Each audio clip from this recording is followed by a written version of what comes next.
Hello, everyone. It's Michael Jacob with Unleashing Intuition Secrets. I have a special guest today, Peter Tickton. He is the founder and senior managing partner of the Tickton Law Group. With decades of courtroom experience, he has handled cases at both the state and federal levels. Mr. Tickton has known President Donald J. Trump since the two were 16 years old, and they have remained close friends throughout their lives. He authored the book, What Makes Trump Tick?, which details the truth about his long history with President Trump. Peter Tickton possesses extensive knowledge regarding President Donald Trump's legal case against Hillary Clinton and continues to be actively involved in the high-profile legal battles.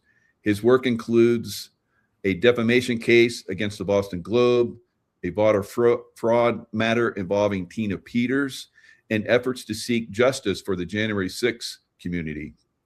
He is also advocating for Joby Weeks, a Bitcoin pioneer and crypto figure who, according to Tickton, was denied the due process, bail, and a speedy trial. Mr. Tickton, thanks so much for coming on. Looking forward to your history of Donald Trump and the points that you're looking forward to achieving as the Attorney General of the United States. Well, thank you. It's a pleasure to be here. Oh boy, what can I tell you about Donald Trump? You know, we met when I was actually 15 and he was 15. And that was beginning of grade 10. New York Military Academy was a high school, not a college. And in our senior year of high school together, when we were both 17, we were in the same company. He was my captain, made me a platoon sergeant of the first platoon, and I basically ran his first company for him, which was Company A at New York Military Academy. We were best of friends in that year. And I didn't know he was going to be the president of the United States, who I would in some ways be asked about what kind of guy was he? And frankly, he's the same kind of guy as you see now. I can see the same man that I knew. In fact, when I see and think about Donald, I mean, he had a heart. How do I know he had a heart? Because he was the guy that gave out mail. Everybody would pour in from the next section to our section. And we would, have cadets going up the stairs and then down the hall. And he'd call out the names of the different people, give them their mail or their packages. And some kids, some guys, we didn't consider ourselves kids. We were called men. Hey, men. We're 15, 16, 17 years old, but we were more like men in those days than you see in these days for people, guys of the same age. We were all guys as well. Yeah, definitely. Now, back then, there's those guys that got cookies from home.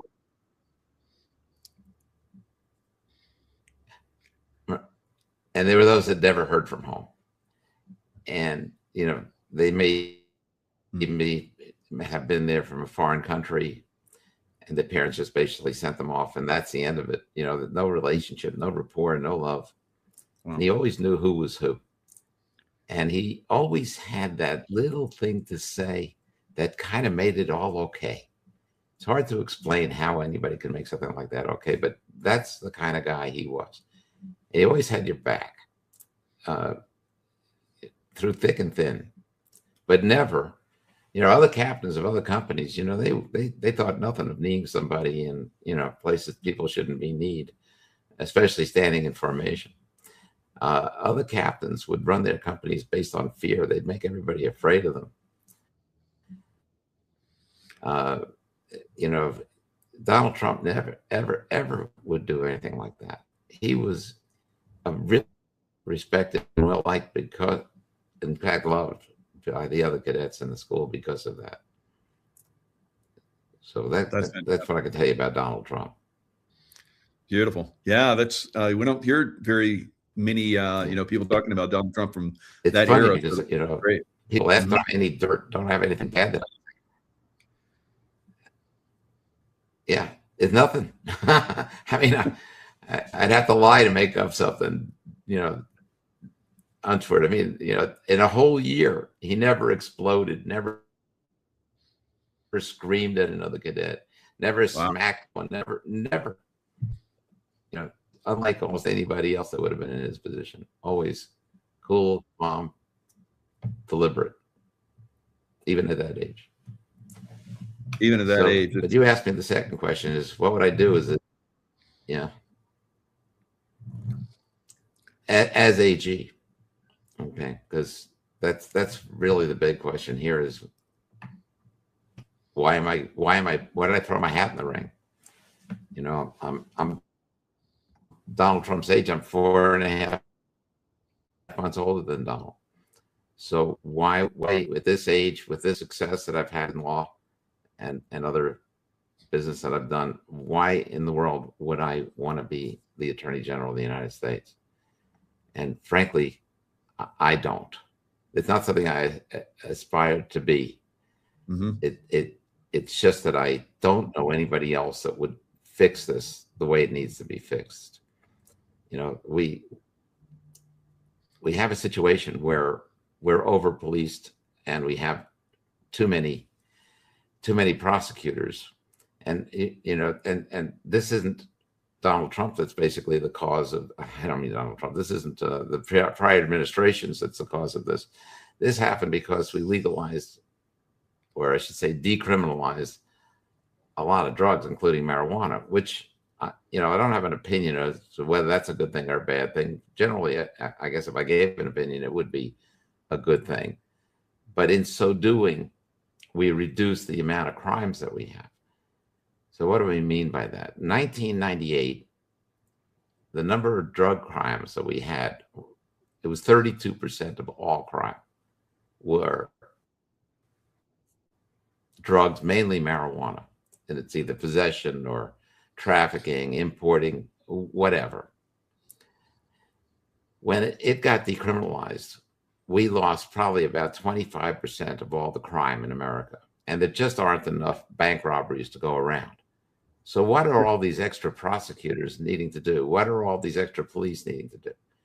So what would happen to you if in your neighborhood, you probably drive by you stop at a stop sign at the end of your block or someplace every day, and you probably come to a rolling stop. You could see that there's nothing coming, and you go forward and you proceed. Well, what would happen if you had 25% more police patrolling and looking for traffic infringements? Well, no doubt you'd get a ticket every time you came to a rolling stop and you didn't come to a full stop.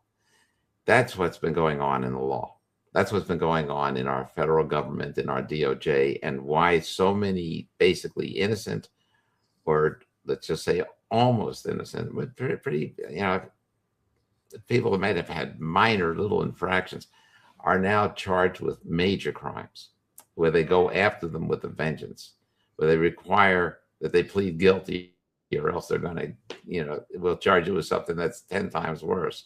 Or, I mean, I've seen people, since I've been doing a lot of pardon work, I've seen the weaponization around the nation. I've never seen anything like it before.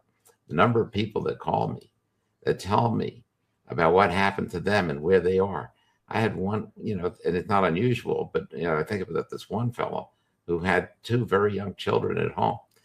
And they said, not only we're going to up the ante and charge you with something that's going to get you 20 years if you don't plead guilty, but we're going to, and this is what made him change his mind and plead guilty, even though he wasn't guilty. Right. If you don't plead guilty, we're also going to charge your wife. And we're going to make sure you both go away for 20 years and your children are going to grow up without parents. Jeez. I mean, how do you say no? You say, okay. Okay. This is what happens. I had one fellow, he had $115 million in the bank. It succeeded. He was successful. Now, they seized all of his money over nothing. Yeah. He didn't have money to pay a lawyer. Jesus. He ended up pleading guilty for something that was just stupid, minor. No, I know this is going on all around the country, and I could name cases to you and show you where it's happening and how much it's happening. At least I could show you the top of the iceberg, okay, which is plenty. So the first thing that needs to be done with the DOJ is it needs to clean up its act. It needs to be part of what makes America, not something that is against American citizens. Right. Okay. Yeah, we've got real criminals, but we don't need that big of a force in order to deal with those criminals, except for the fact that we have a whole other category of criminals that nobody's dealing with. People that need to be charged. They need to be facing justice. And who are those? I can get to that in a minute. But the point is, if we get these assistant U.S. attorneys to stop the nonsense of charging innocent Americans for crimes that they shouldn't be charged for, stupid little things sometimes that they got to make into a whole big deal to rationalize their existence. If we can stop that, then we have extra people that we can now apply to other things where people need to be investigated. People need to be charged if they're guilty of these crimes. I'm not talking about weaponizing now against Democrats or against the others, but there are a lot of people, some of them being Democrats, who have committed crimes in the light of day, and we all know about it. Okay, and yet for some reason they're protected. Now, I would say it would be wrong for the government to go after somebody like Adam Schiff and find crimes that he committed, because if you're going after an individual, like they went after Donald Trump, like they went after MAGA, like they went after doctors that prescribed ivermectin, they went after mothers who went to Board of Education meetings, they went after police who there was any suggestion of excessive force. I mean, these are all groups that were targeted by Merrick Garland, and a lot of these prosecutions are still continuing today. So, and they need to end. Thankfully, thanks to Todd Blanche, I guess, but definitely to Jeanine Pirro, we've had a couple. There were cases that were dropped yesterday, and I'm thankful to that. Thank you, Todd Blanche, for finally doing something to help the cause. But it took them 1 year and 3 months to do it. There's ways of doing this quickly and ferreting out all of the cases that are wrongful. And how could you not know that going after J6ers is completely anathema to what Donald Trump stands for and what your administration stands for? So there's no excuse for taking so long, but thank you. And I mean it sincerely. And if I get to be AG and Todd Blanche stays on as deputy AG, he and I will get along. I have no doubt. Okay. I don't have in my heart hatred for him. I don't even know him. I just know that he's not accomplishing what needs to be accomplished. And whatever the reason, once I'm AG, he's going to be accomplishing the things that he needs to accomplish if he's still there. I don't have a personal vendetta against the man. I just have a vendetta against the fact that nobody's been charged of all the different people that have done so wrong. I mean, let me give you a perfect example of where there should have been charges long ago. Okay. January 6th, contrary to what most people think about January 6th, this is why I'm the only one that can do this, because I know January 6th. I studied it. Donald Trump had me for 9 months marshaling the evidence regarding January 6th. Well, I know what's going on there. Okay. So and we not only need to be able to take care of people that have been injured and that have everything due to this. Who really started it? Who caused it? And we have tapes of meetings of people in the deep state that were in Homeland Security and other people in other NGOs. We have them conspiring on video, on Zoom. We know who they are. How can we not deal with it? If you look at Tina Peters' case, who's one of the biggest people insisting that she remains in prison? Jenna Griswold. Right. Who is she? She was the Secretary of State of the state of Colorado, and she's now running to be the top cop. She's running for AG position in the state of Colorado. Tina Peters is innocent. I mean, what she did, it makes her nothing less than an American hero, because she did it in light of the fact that these people are going to come down on her as they did. But Jenna Griswold is really the criminal, because she went and had her people go to 62 counties and wipe the computers clean of all the data. That's a federal offense, good for up to a year for every one of these counties, because they're all separate offenses that she did. You know, people don't know necessarily what the difference is between when you're sentenced for consecutive or concurrent sentences. So if somebody goes into a bank and they slap one person, there's an assault, and they steal money from that person, it's a theft, and they do all these different things, it's one occurrence, and they get sentenced maybe for each thing, but they can all run at the same time. But if they go to bank after bank after bank, those are all separate occurrences. And so whatever they get sentenced for one, then the next one they have to serve on top of that. So you serve the first one, then you serve the second one, then you serve the first. That's what they did to Tina Peters, even though hers all stem from one thing. Wow. But yeah, but you've got Jenna Griswold wiping out the data. Why? Why did she need to wipe out the data? If we had a fair election and the data would show that we had a fair election, why did she need to do that? Well, we know the answer, because we have Tina Peters, the image that she made from her hard drive before and after they installed something called the trusted build. But why isn't Jenna Griswold even questioned? Why isn't she prosecuted? Because we know of her crimes. And she keeps it going, because every time that she keeps pushing for Tina Peters to remain in custody, it's all because she wants to use Tina Peters as her scapegoat, so nobody's looking at her. Okay, so I mean, here are perfect examples of people that need to come to justice. There's others. There's names that you and I could mention and name all day. Some of them are past the statute of limitations now, but if it was a conspiracy, it's not. And here's another thing. The Department of Justice doesn't need to get frustrated because they got a judge telling a grand jury, don't indict. You know, you don't have to indict, you know, just because he tells you have to. I mean, we have that going on. There's also something called an information. The U.S. attorney or the AUSAs could swear out informations and prosecute that way. You don't need to go through the process of getting a grand jury to indict. Normally that was used and you know, for politically sensitive indictments where somebody may not want to sign on the dotted line and put their name down for causing the criminal charges to go forward.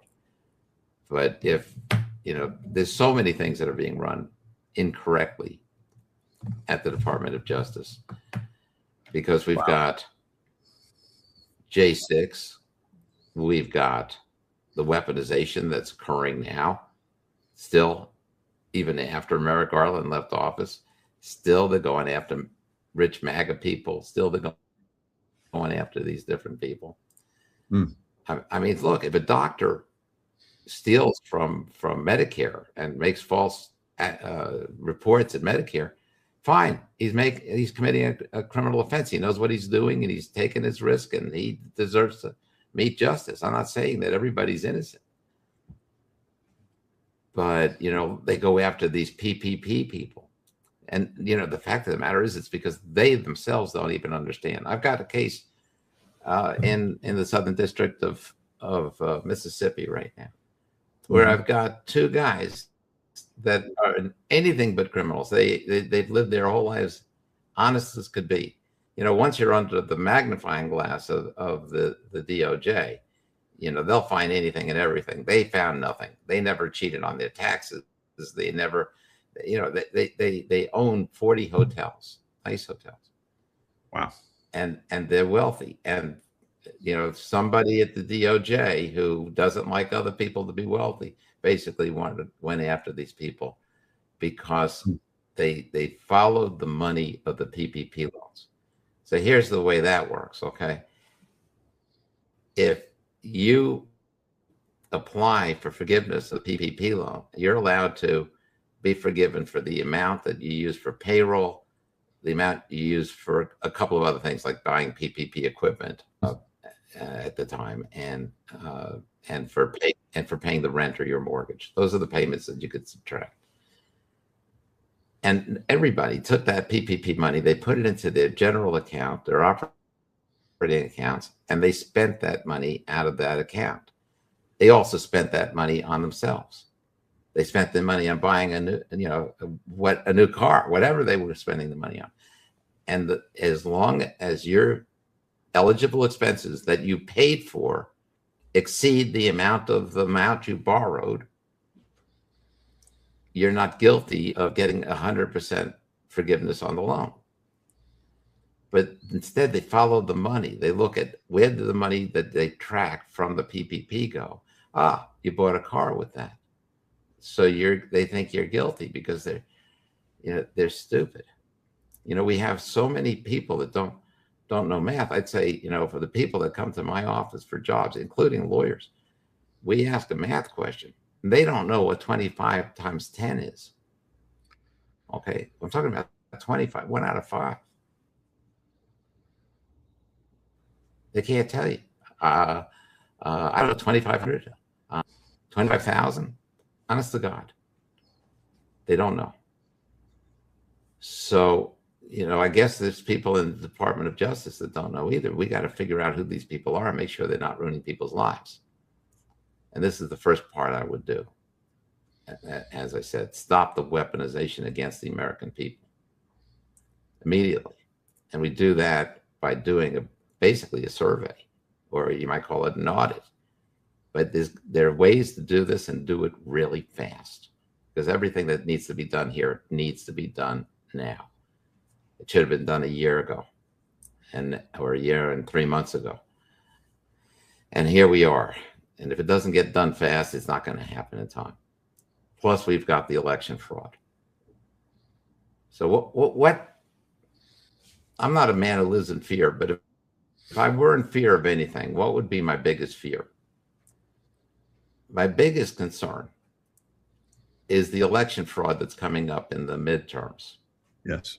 We already know it's in play because we've already seen it in Texas in the primaries. Mm-hmm. It probably occurred in North Carolina and Arkansas as well. Yep. If they, and of all the midterms, it has to be this one where we've got 22 Republican senators that are up for re-election. Ooh. I mean, that's a lot. Yes. Okay. I mean, we only have 52? So, almost half. The election's every 3 years for senators. So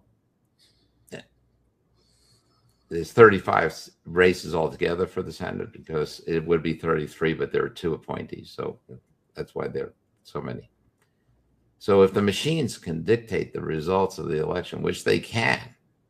Oh, yeah. Then if they're brazen, if they don't care, who knows? Because everybody's going to know what they did, because it's going to be too obvious. Although they'll probably say, of course, people voted against Trump or against these senators because they were in favor of the war and Iran. Whatever it is that their excuses, everybody's going to see through it. The same as we saw through it in 2020. And so they can be as brazen as they want to be, and nobody's going to do a damn thing about it. Well, that's why I need to be in. That's one of the reasons I need to be the Attorney General, because I don't trust anybody else to make sure that they get to the bottom of the election fraud, because things are going to go fast. Okay. The election is going to be at the beginning of November. You got November, most of that month, and December, and then January 5th. That's when everybody gets installed, not January 20th, when the president, if there were one in this race, when the president gets inaugurated, but January 5th. that's no time at all. Yeah. If something bizarre happens where we end up seeing that many races get flipped, we need to be able to jump in and get to it fast enough that our president's going to be able to do whatever he needs to do with it, whatever emergency there is. Because I'll tell you, either that's going to lead to martial law or it's going to lead to civil war. Right. Because there's a lot of people that are just not going to sit and take it. I'm not advocating that, obviously. I'm a law and order guy. Mm-hmm. And we need to keep things. But, for most of us, we understand that this is not, and when I say most of us, I mean most of the people that love Donald Trump, let's put it that way. Most MAGA people understand that this is not, if they ever take over again, we're never going to see another free election. We're never going to have peace. They're going to be picking us up in trucks for too long. Yeah. No kidding. We will have lost freedom. We'll have lost our country. We can't allow that to happen. Absolutely. So, this is a great template plan you have, Peter. If they decide to, take you in and you do the Senate confirmation, you go to all those hearings. How do you think you'll do against the Senate hearings? I need to talk to. Look, I believe that those Republicans who, they voted against Ed Martin because he defended J6ers. Mm. And I do believe that if I could just sit down and have a little bit of time with each one of them and let them understand things the way I understand them, we need to find common ground. I need to deal with these folks and get their votes. It's not a question of any factual issues. It's really a question of the votes. Okay, who's there that is willing to? And I will tell you, I've had a lot of people recommending to the president that he appoint me. Yesterday, Rudy Giuliani, I called the president and recommended that I be the AG. Fantastic. You've seen the Gateway Pundits article today. There was an article by Jerome Corsi and Michael Flynn, General Flynn, that recommended me that I be the Attorney General. So I'm getting a lot of people supporting me to the president. Of course, we have only one man that has a vote, and that's all he needs is just that one vote, because he is the one that decides who he's going to make as his next AG. And whatever he decides, I got to tell you, I know Donald Trump well enough to trust his judgment. And if he decides something different, then that's the way the cookie was going to crumble. But I have to do everything I can to get in that position so that I can do the things that I need to do that I don't think anybody else will do. For one thing, people are afraid. I mean, imagine doing something with Hillary Clinton or Bill. I'm not saying we should target these people. Right. Okay, but imagine if their crimes are so obvious, and I use them as an example, not that I'm going after them, but maybe I don't know I don't want to make that prediction at this point, but I would say that if anybody's going after the Clintons, it should be the country of Haiti. But that's a whole other story. But there are people that are afraid that they do something like that. For some crazy reason, I'm just not afraid. And maybe it will cost my life, but you know what? I knew I went to New York Military Academy with Donald Trump. I don't know what they do there exactly. I mean, they do like basic training. And by the time you're finished with the first, and somehow you get to stand up to whatever that was scaring to death and take it on. And I think that's why Donald Trump doesn't operate out of fear. And just even moving the embassy in Israel is a good example. President after president after president promised that they were going to move the embassy, and they all wimped out. They were all afraid. Oh, but if I do, it might get somebody else upset. So they didn't what they were supposed to do. Donald Trump is afraid of things, and neither am I. So it's going to require that as well. Somebody that's ready to do what needs to be done. I agree. I hope that helps. That definitely does. Yeah, the audience is loving you. I think you're absolutely the man for the job.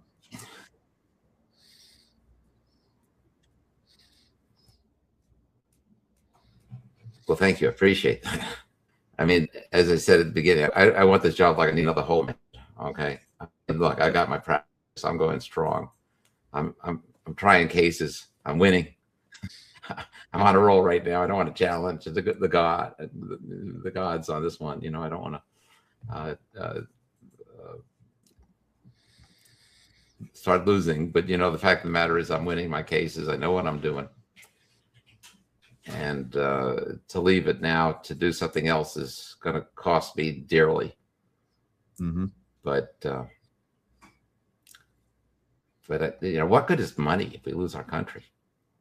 I agree. I mean, what am I going to do if I had $100 million in my back pocket and we lost America? I've got nothing.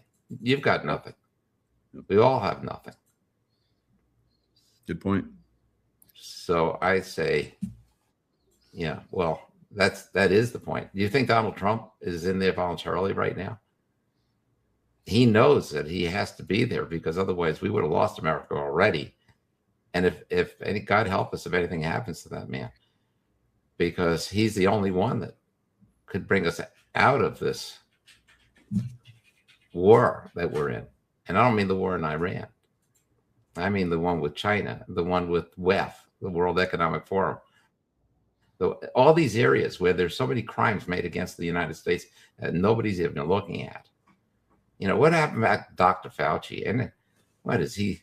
Is he so high and mighty that he's above the law for things that he's done? Nobody's even investigating him.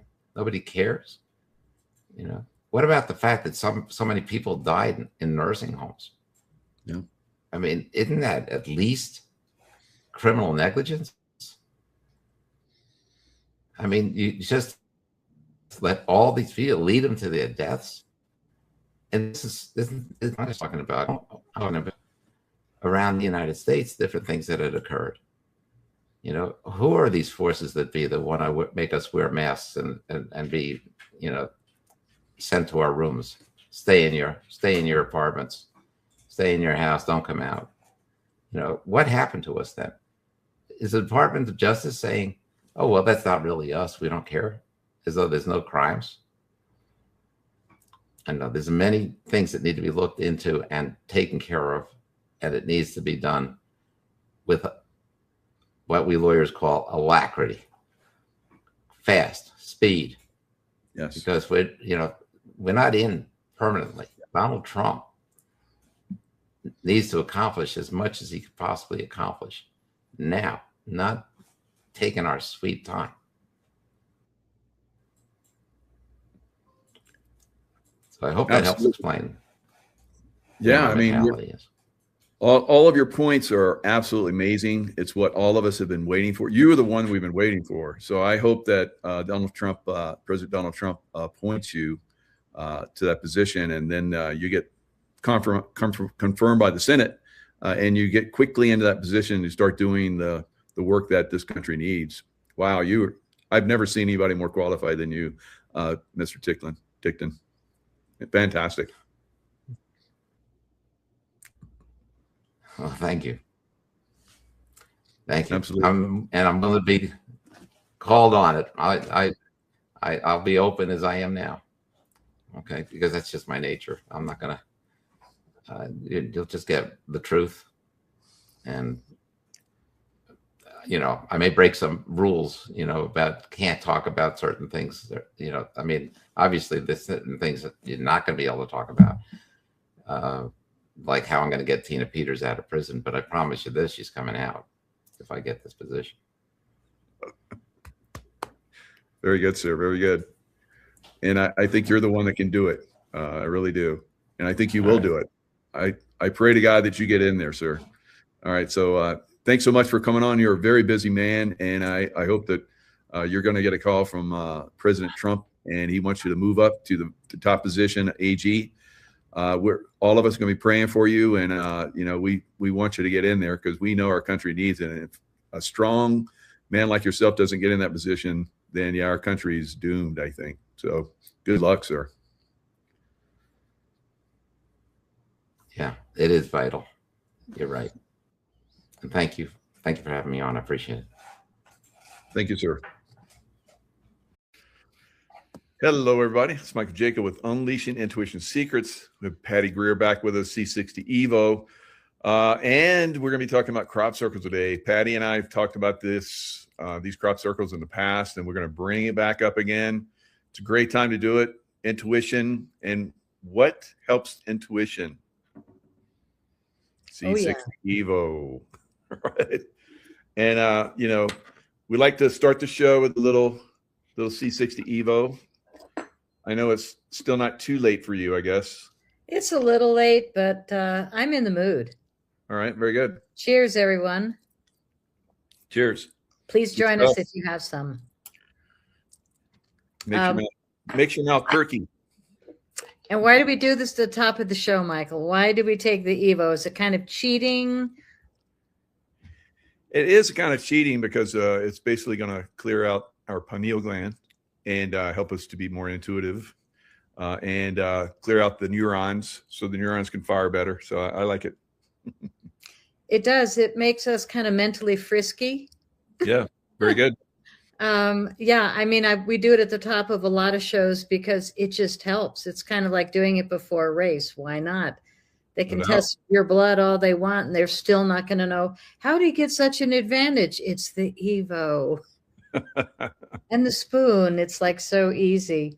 Mm-hmm. And we always talk about C60 Evo, but you and I also have gone 20 years back is when I was going in crop circles. And when your wife and I started talking about, God, you know, we should hit a crop circle show because the first crop circle just appeared. And it's so interesting because I feel like when I was going in crop circles, there were 25 to 50, almost 75 within a 40-mile square radius of where I was sleeping for the summer in southern England, in Somerset, which includes the Avebury stone circles right in the middle of this 40 square mile radius. Then there's Glastonbury and Stonehenge. And so you've got these two massive sacred stone circles where people have been walking across Europe for thousands of years to come to this energized sacred site and add to that frequency and that natural energy. And the stones are, what are they? Granite and crystal, ground into the sarsen's, and they go into the ground deeply. And the flawless mathematics have drawn the ancient wisdom keepers to Stonehenge forever. And my very first crop circle experience, 2006, I had gone into a store in Glastonbury, not knowing anything. All I knew was my fingertips were all full of cuts from mercury poisoning from a terrible dentist. And I needed to heal, and I couldn't find any kind of doctor woo-woo in America. So I thought, crop circles, you know, I'll try anything once. So I go over to England. And my very first experience, I had one of my daughters with me, and I said, come on, humor me. Just come and let's go be in some crop circles. She, oh, God, you know, hippie. And so, you know, she came. So the very first crop circle, I go into Glastonbury, and I'm asking around all the stores. I have these 14 photos in my purse that I shot, that I screenshotted in America and printed them, and I was all excited because those already arrived in southern England by the time we got there in June or July. And I said, are there any new ones? And he said, oh, we haven't really had any crop circles this summer. And I looked at him and I was like, excuse me. I thought you were like the store with all these books and you knew about crop circles. Is somebody else work here? And he goes, well, no, we just really haven't had any. And I just got like crabby right away because people were weird. And it was when Bush was the president, I guess, but they didn't like Americans. And so I was like, what is it? Because I'm American? Like, I mean, I really felt like that was it. Yeah. And so I just slammed down my 14 photos on his counter and I said, well, let me educate you, my friend. Here's 14 that are, within 20 miles of here. And they have different, ways, not miles, but he didn't care for my attitude. And I was like, thanks for your help. So I look around Glastonbury. I'm with my daughter. I'm trying to be, cool hippie mom. And I see across the way, there's a store called Witchcraft. And she looks at me, no, Mom. It's like, come on, let's just walk counterclockwise. We'll be fine. Like, I don't know why I said that, but we walk in and I said, there were 3 ladies at the front counter chatting away and they were all excited about something. And we just walked through the store and there's herbs hanging and all kinds of neat stuff. And so the ladies left and there's one lady that's working there and she comes up and she says, hi, I'm Arwen. Can I help you? Oh, wait, I don't help anyone. And literally turned around and walked away. God. I was like, oh, okay. That was weird. So we went up to the counter and I said, I got to be honest, we're from America. Oh, really? Yes. And, and we're here to see the crop circles. And here I am in Band-Aids and gloves. I probably looked weird because my fingers were really bad from the mercury poisoning. And she was pretty nice. She said, oh my gosh, my 2 friends just left, are going to a crop circle tomorrow morning. That's what we were talking about. And here I walk right by them. So she yells out the door, Vicky, Victoria. And they turned around and came back and we met. And I had no idea that Victoria was truly the archdruidess of Stonehenge. It was just like a lucky meeting that a lady with a few homes in Glastonbury would happen to be there when I was walking in. Wow. And so we met and they said, sure, you can follow us tomorrow. We'll meet right here in front of the store at 10 a.m. and you can just follow us. So here we are in this rental car on the other side of the steering wheels on the other side. And you drive on the other side and you do the roundabouts, which is so friggin' backwards. And so, okay, we're following these ladies, no problem. They've got, what is it, a little Martin Mini, teeny little car, literally 2 Great Danes, but stuffed in the back window was a Celtic harp. And my history was that I was a harpist for 33 years. This is just kind of a thing that a guy did of one of a really nice photo of me and my beautiful gold harp. But I did this for 33 years and then got poisoned by a dentist and it took my fingertips, just shredded. It's been 20 something years and I still got a cut today. So I've been dealing with it, but I do the crop circles, thinking I was going to heal my hands. And as soon as I got in the first crop circle, totally forgot about my hands. And ever since pretty much totally forgot that was why I went. I just was so blown away in the first crop circle. And there I am with Victoria, still didn't know who she was. And it's raining, it's cold, but we still walked, we had these directions. I followed her. But I was the leader walking through the tractor lines called tram lines. And it's drizzly and cold and we're all getting soaked in our jeans and shirts and whatever. But we just kept walking and all of a sudden the hair just stood up on our arms and tingles on top of the head. And I was like, whoa, something's going on here. And I turned around and looked at them and they both just big eyes nodded like, yeah, I feel something. There's my daughter and there's Victoria. So they're just nodding. And I said, let's keep going, but no talking. So we walk and all of a sudden the wheat just dropped down. And it was this, see, goosebumps, this just meticulous, flawless, like one circle of wind must have blown it down, but there wasn't a hair out of place. It was so meticulous.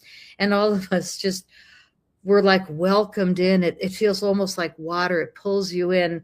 And we just all walked in totally amazed.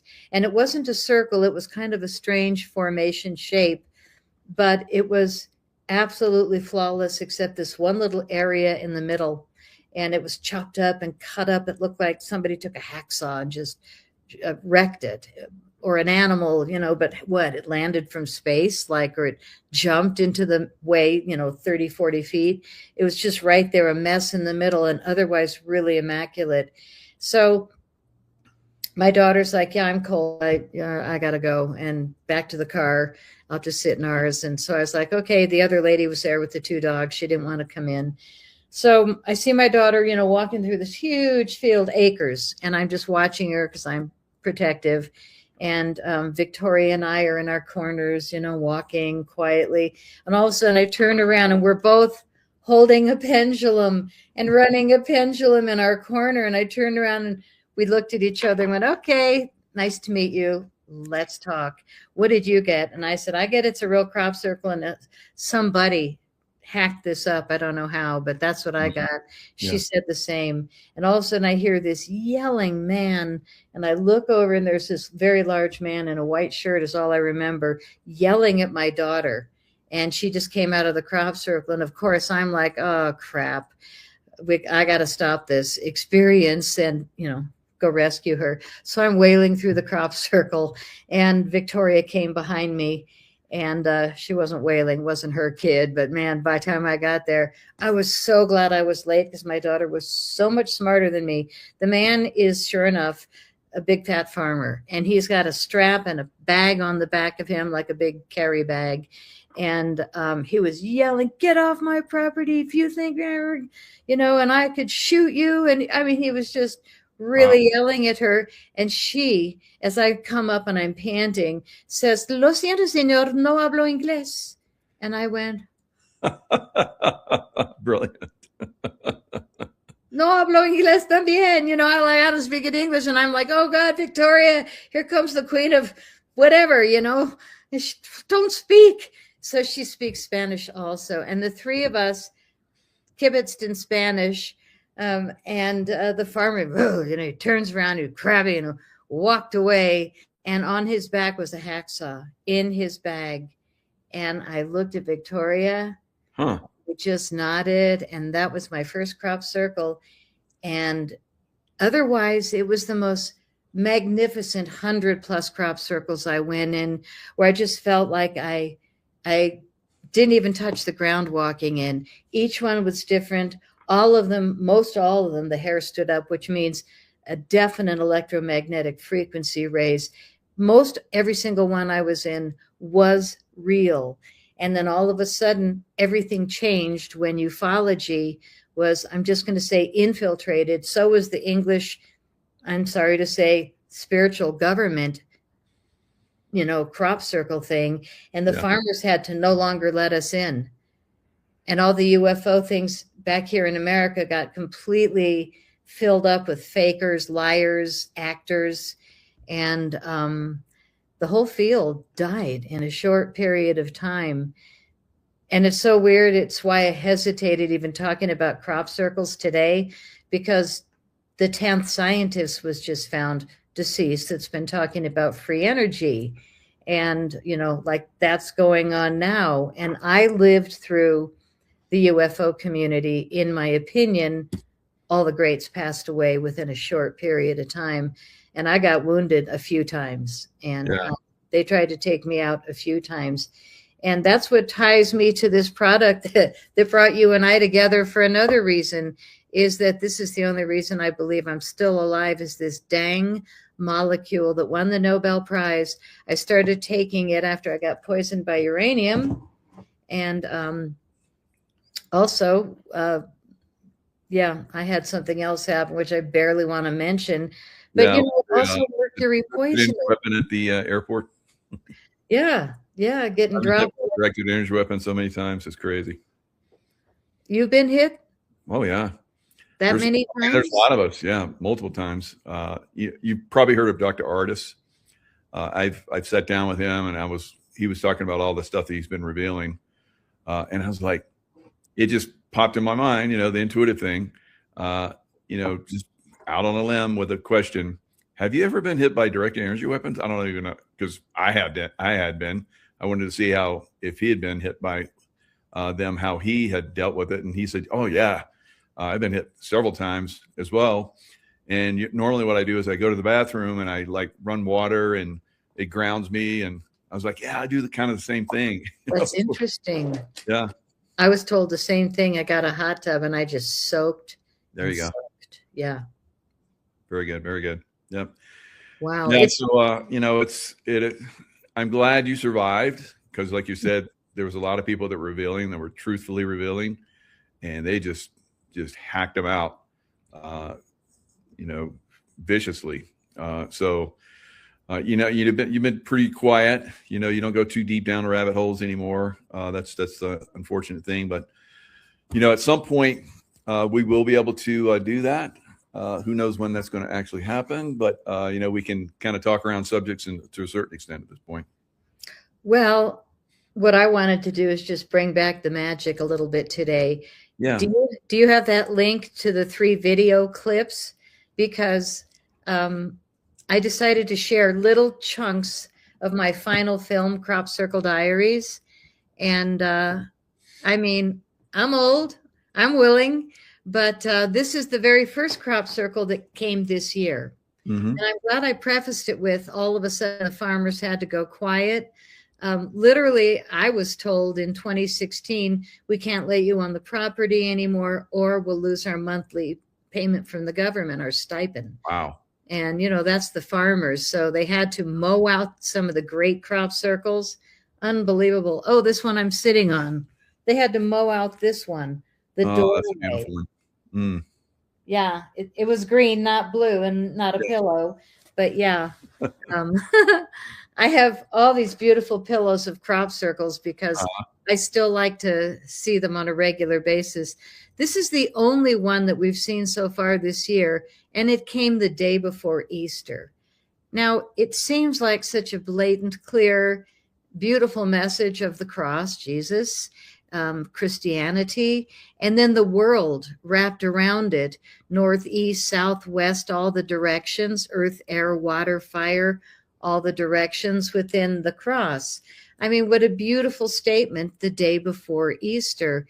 But there it is. There's the location. I even had the GPS, but I deleted it because you guys don't care about that yet. But it happened on 4/4/26, like a week ago. And they called it the first rumor. RUMOUR, that's how they spell it in England, of 2026 has been reported anonymously in the official, Crop Circle group. What's the official? So the official one is cropcircleconnector.com, in my opinion, and I couldn't even find it in there. It was under rumor. Wow. So the season has begun, and I think that's a very telling first crop circle. But when I realized that all the summers I was there, we had 50 to 75 crop circles a year in England alone. Yeah. 2007, 8, 9, booming. I'd get up in the morning at a B&B and we'd go down for coffee, and the host would say, oh yes, there's a new crop circle down on Honey Street, and we'd just fly out the door. Like, the pilots would fly over at 5:30 a.m. and they'd call the research center. And as long as we greased our wheels there, which means just be nice and be honest, and be regular, I was there every morning. I got to know where the new crop circles were, and I got there before a lot of tourists stepped on the wheat so that I could film it really clean and pristine. And I don't know why I was such a threat, other than the third clip maybe that we're going to show today if we get that far. Oh, yeah. But yeah, I mean, I'm no threat. The deal is I just didn't realize that I was dealing with deep state people that didn't want the truth getting out about crop circles. They wanted the data that the BBC put out, or Ancient Aliens put out, or the other actors, a couple of old guys, Doug and Dave, they made these crop circles with boards and ropes. Well, it's really obvious when every 3 feet you can see the board went down or when it's just a clean, beautiful formation. So everything I saw was pretty darn clean, with only one or two exceptions. It was really exceptional when I was filming. Let's go to the first clip, because this is the beginning of my final film, Crop Circle Diaries. It's just the first 3 minutes when I literally woke up in a crop circle, except that I'm filming this now and narrating it. But in 2008, my second year there, I spent it might have been 2007, my first year. At the end, it was in August, early August, I passed out in a crop circle. And when I woke up, I literally that day started telling stories and making movies. And talking about intuition, I was always in the right place at the right time. I had this huge, ridiculous camera. Still today, couldn't tell you what any of the parts are other than lens, door that opens, and turn those things until it's crystal clear and hit play. And here's zoom.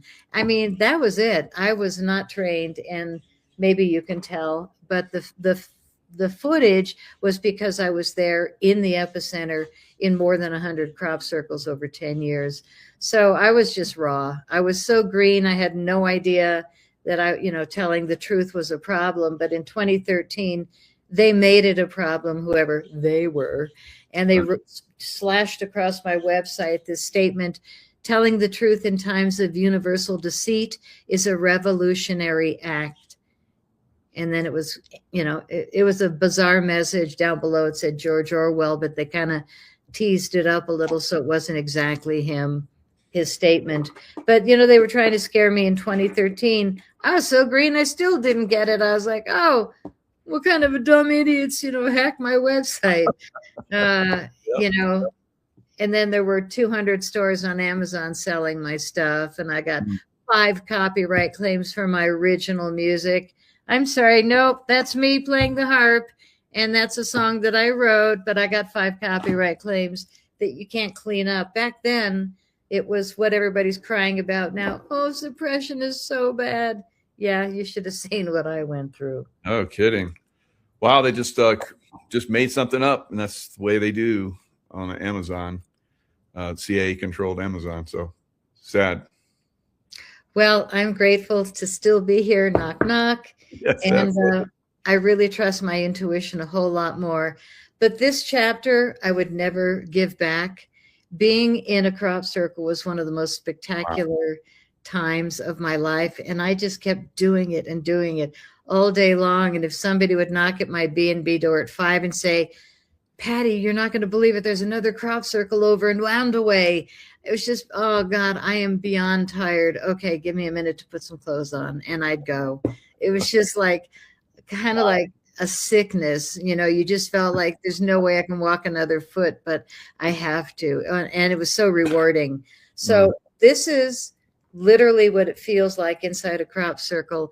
And it's the beginning of my final film, Crop Circle Diaries. Where am I? What happened? I feel really odd. Oh my God, I passed out in a crop circle. How long have I been here? What are those beams of light in the sky?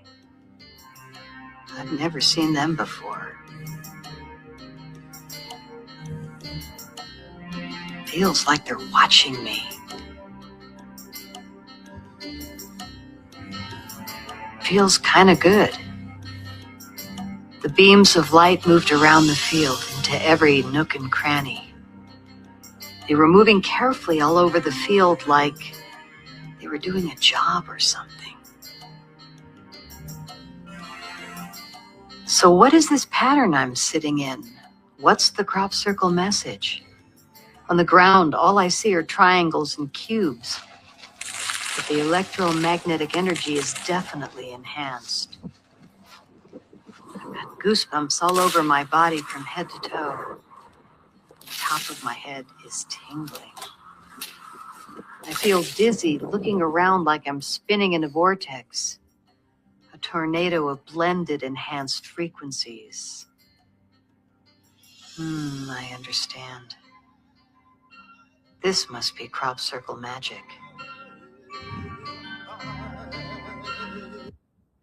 So I woke up in that formation, completely delirious. And I was kind of sunburned, and I wasn't sure if it was from the sun or from the experience, but that's how it started. And I made 8 movies, and all of them are live in the fields, in the crop circle fields. But this formation, I think, was the most stunning. I was not in it, but it's on the cover. It has 409 independent circles. Wow. And when you walk into one, you think, oh, I'm in the crop circle, without realizing there's 408 other circles that are connected through a teeny little opening. And then it's like, whoa, another. And then you're lost in this huge circle of, literally, it turned out to be Fibonacci sequence, which is mathematics that are perfect. And they multiply on top of each other, but the sizes were actually a spiral of Fibonacci sequences, which was mind-boggling. And the fact that my friend Charles Mallett, who ran the research center, walked the perimeter at 5:30 a.m. It was raining all night, so he had on these big sloshy boots, and it's really hard when they get full of mud. I'm sure you know more than I do, from combat times. But in crop circle mud, it was, where you're still determined to get there, and the boots get real heavy. They're heavy to begin with, those big rubber wellies. So he walked the whole perimeter. He said there wasn't one footstep at 5:30 a.m. in this formation, and it wasn't there the night before. So the man that I was with filming my last couple of movies, he maps out big, huge homes in Telluride before they get built. And he said, you couldn't map this out in a night. Like, the farmers would have seen all kinds of pegs and markers and strings and stuff had this been planned in advance. So it turned out that once I kind of quit making films, I met the lady that worked with William Levengood, and I learned the actual science of how crop circles are happening.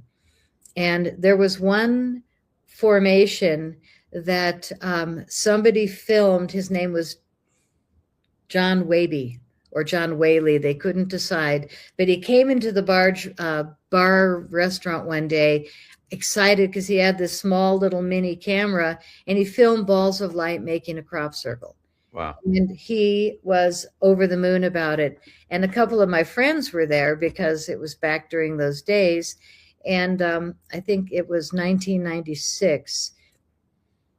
And he presented this footage of balls of light laying a crop circle down in seconds. And half the group there was like, oh my God, you actually filmed it. Everybody else was like, oh, it was before computers. It was before CGI, 1996. Oliver's Castle footage. And it was a simple formation, but the fact that supposedly he filmed balls of light making it, and then they checked it and flew slowly away, was mind-boggling. So when I started making movies, I was the new girl at all the UFO events. And my movies were charming because they were innocent. And I was so green that I wasn't a snob yet, or, highly knowing. I was just like totally excited crappie girl, oh my God, I got all these crop circle movies.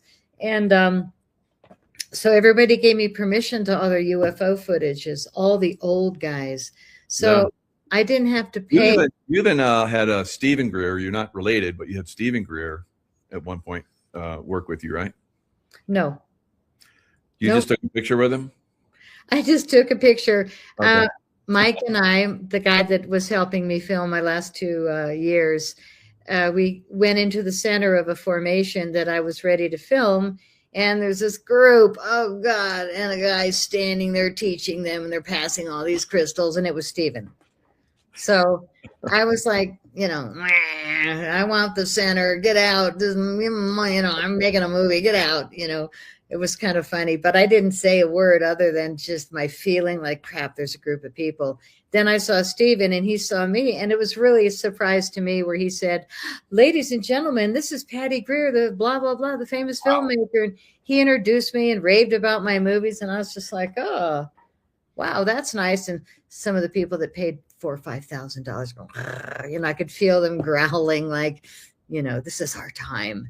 And Stephen goes, "Why don't you sit down and join us?" And, you know, I looked at Mike and I said, let's just be polite until they get out of here. So we sat down and joined the group, and it was nice to meet Stephen, but that was it. On the other hand, I took a photo with him after the group got up and they were all going and, you know, looking at the wheat, which was great. I walked up and introduced Mike, and he was holding 2 compasses. And I have a photo of it, but I didn't bring it for today. And they were pointing north that way and north this way, right there, side by side. The compasses were in the opposite directions of each other. So there I was in the middle of a crop circle with counter-rotating spin, like, wait, what? And then when I made my final film, Crop Circle Diaries, it's too long of a story, but I was brought to Penny Kelly's farm, and she's the only person that actually knew the science, because she worked with a scientist that was researching crop circle wheat and nodes. And for about 50 years, he was a plant and soil guy. And then he sees these crop circle 90-degree angle. Can you see that? Oh, yeah. That wheat, it was bent, and the whole field was bent at a 90-degree angle. A little higher. There you go. Wow. I'm trying to get the glare out. Yeah. Yeah. I mean, I grabbed a lot of centers, and they're curved, and they've got weird like burn marks, because when a crop circle. How long ago did you get those? 2007-8. Look at it. They're still perfect. Yeah. That's kind of like a McDonald's burger. And its own. Yeah, that's true. Here's a nice curved one. Can you see that little rounded one? Yeah. Yeah, wheat doesn't really grow round. But what happens literally that I learned from Penny Kelly and William Levengood is crop circles literally get heat. What it is spinning plasma coming out of the earth in pairs. It's not coming from the sky. It's not, crop circles are not happening because a couple old guys with boards and ropes, unless there's cameras rolling and a producer standing there saying, okay, do this, then maybe. But crop circles, the real ones that make the hair stand up on your arm, are coming out of the earth in counter-rotating vortices, spinning plasma fields, and they're going in opposite directions. And I have all the evidence you could want in this movie about the science. But that's what was fascinating to me, was that in the middle of the crop circle was Stephen Greer, with the north going in that direction. I mean, that direction. You know, it was right there in my face. And then when Penny and Lefty sketched it, it was the counter-rotating spinning plasma fields that create crop circles. So it is a whole different science for people to understand that they're not aliens. They're not satellites shooting down laser images. There might be a few for TV. Again, I'm not saying never, but the way they're really happening is pretty magical. Yeah, this is Penny Kelly. And when she and I went on camera together, the science that came out and the comparisons, and it's all in this movie, Crop Circle Diaries, was mind-boggling. And I showed her this image that I'm going to explain in the next clip. And I said, Penny, what is this? And literally, I think I have it on the side of one of the films. Oh, here it is. It's it looks like a binary code. Can you see that? Oh, yeah. Yeah, it looks like a binary code. And what it is was, you'll see in this video, but I took the Oliver's Castle footage because I got permission to use it in my first film. And to end the movie with this amazing balls of light laying down a crop circle in seconds, because, wow, how amazing is that? And nobody proved him wrong, but a lot of people tried. So as I thought the film was done with my 26-year-old editor that I hired on Craigslist, I mean, this was 20 years ago, there's that little intuitive voice that comes in sometimes, and I'm sure you know, where you just go, wait a minute, stop, try this instead.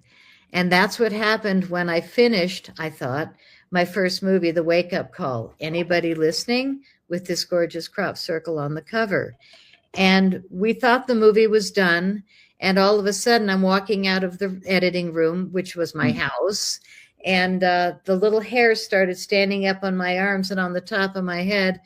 And I just started creeping out. And I was like, whoa, wait a minute. And he looked at me and he goes, I don't know you very well, but you look weird. And I said, I don't know you very well, but I feel weird. And I want us to turn around and go back in and turn the gear back on. He was like, why? I thought we were going to take a break. We just finished the movie. And I was like, there's something more. And I didn't know, but that little voice just kept saying, there's something more. So we turned around and went back in. And I looked at the monitor. And there's this big blue orb, beautiful blue, looked like a flower's inside. And I went close up to the screen and I said, where'd that blue orb come from? I don't even recognize it. And he didn't either. So he walks around the back of the computer and he said, that monitor's not plugged in. So now I'm totally creeped out. I'm just like, wait, what? Okay, that's it. Plug it back in. We've got work to do. So Penny Kelly started to describe that, you know, sometimes when an orb comes in, it's a messenger. But I did intuitively listen. And I said to this poor editor, show me that footage again and reverse it. And that's what this next clip is. And it's literally what happened when I found this incredible piece of evidence. I said, show me the Oliver's Castle footage where two balls of light lay a crop circle down in seconds. Show it to me again. He said, why? I said, I don't know, just do it. So he lit it up and I watched it and I said, reverse it. He said, why? I said, I don't know, just do it. So he reversed it. We watched it. The chills came back and I said, slow it down. He said, how slow? I said, I don't know, 30%. And we both looked at each other like, where did that number come from? Why did I say that? I said, I don't know, just do it. And there it was, the binary code communication between two balls of light telling each other, I'll do this, you do that, let's lay this thing down. Crazy. You're tapping in. Blew my mind. Poor editor, he's 26, he's innocent. I've been in, like 15 crop circles, so I'm all wooed out, and Yeah, totally. I'm ready, the hair's standing up my arm. They must be here in the room somewhere. I'm like fine with it. He was like, they who, what? Like, that was weird.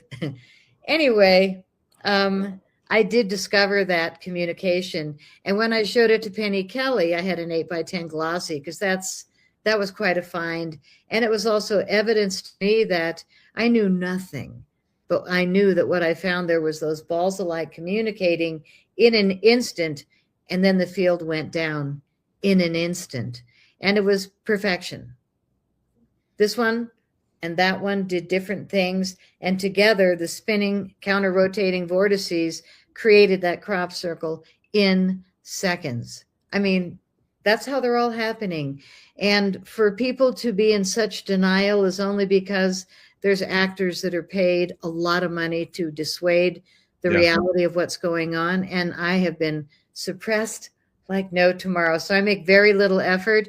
Today I came out of my closet because the first crop circle just happened the day before Easter, a beautiful cross with the world and all the directions. Like, what a beautiful gift. But it's like the people in England had to call it a rumor on the website, the Crop Circle Connector. So I recommend everybody join the cropcircleconnector.com website because it does document all the crop circles that we've had in the past. Sadly, I think they're not allowed to document much anymore, but hopefully we're turning that around now. But for me, I'm just full of evidence. I've got stones that I picked up in the crop circles that I keep in bottles, jars around the house. And it was chalk, just a chalky rock, but they're all blasted in half, chalk on the outside, but some kind of slate or something on the inside. There's black, there's blue, there's white, and they're all different, but they're all chalk on the outside, blasted. So it was a really intense heat that was spinning those plasma vortices with intention to create a specific pattern. Crop circle connector. Love those guys. And my movies are available there, but it might be if they are still under DVDs. I was one of the originals to deliver 20 years ago. Good God, Patty, 18 years now. But yeah, you can see all the crop circles from the different years. Wow. 2007, 2008 were really phenomenal. Lately, there's been very few because I don't think they're allowed to document them. And farmers are scared. I'm such a drag. Okay. But God, was it fun. And yeah, let's look at a couple more photos and then I'll show you this great video. And again, the reason I'm celebrating with you still is because I got to stay alive. Yeah. I got to stay alive. There is a reason why, yeah. Oh, wrong one. Let me go back. No, that's fine. So that's the movie cover, Crop Circle Diaries. And my website, you can go there, is cropcirclefilms with an S.com. Okay. If you guys want to stream the movies or get DVDs, that's how old school I am. This one, my final film, received the People's Choice Award and the Best Feature Film, Best UFO Feature Film. I ended up getting 5 of them. And I had so much fun until I didn't, until I got really hurt and then poisoned a few years later. But the highlight was this movie and sharing it with the people at the International UFO Congress Convention, which used to be a great event. I wouldn't go to any events myself anymore. But in the center of that movie cover, I'd see my 5 EBE awards, which were the highlight, other than the next image, which I don't think I've ever shared on a show. You're going to laugh. I made it on the cover of UFO magazine. Yay. I climbed up quite a hill to get there, to look down on that crop circle down there in the field. And luckily some human walked by and I handed her my camera and I said, would you just do a shot of me with a crop circle over my shoulder? It worked. That's fantastic. So, and I see you get your boots on too. Good job. Oh yeah, those are the wellies, and I still have them. I left them in my rental car. I ended up paying $150 to have them shipped to me because some dang psychic in America said, "Oh, you must have those boots back." So they're in my closet. Yeah, I mean, if I've got wheat centers and stones, I've definitely got the wellies. So if you want this magazine, it's actually on Amazon. So Patty's, and I have the link in the description box, and Patty's DVDs, still got the DVDs out there. You're going to have to go back in time, find a DVD player or dig it out. But I've seen all your movies and they're fantastic. Great deep insights. They'll put you in the zone like you were. It's pretty cool. I was tripping. Yeah. I was totally tripping during that time. You can't put your feet on the ground when you're going in crop circles. And all the people that were there were really fascinating people. And there weren't a lot of us, but we were like a sprinkling of researchers from different countries that came in and met every summer.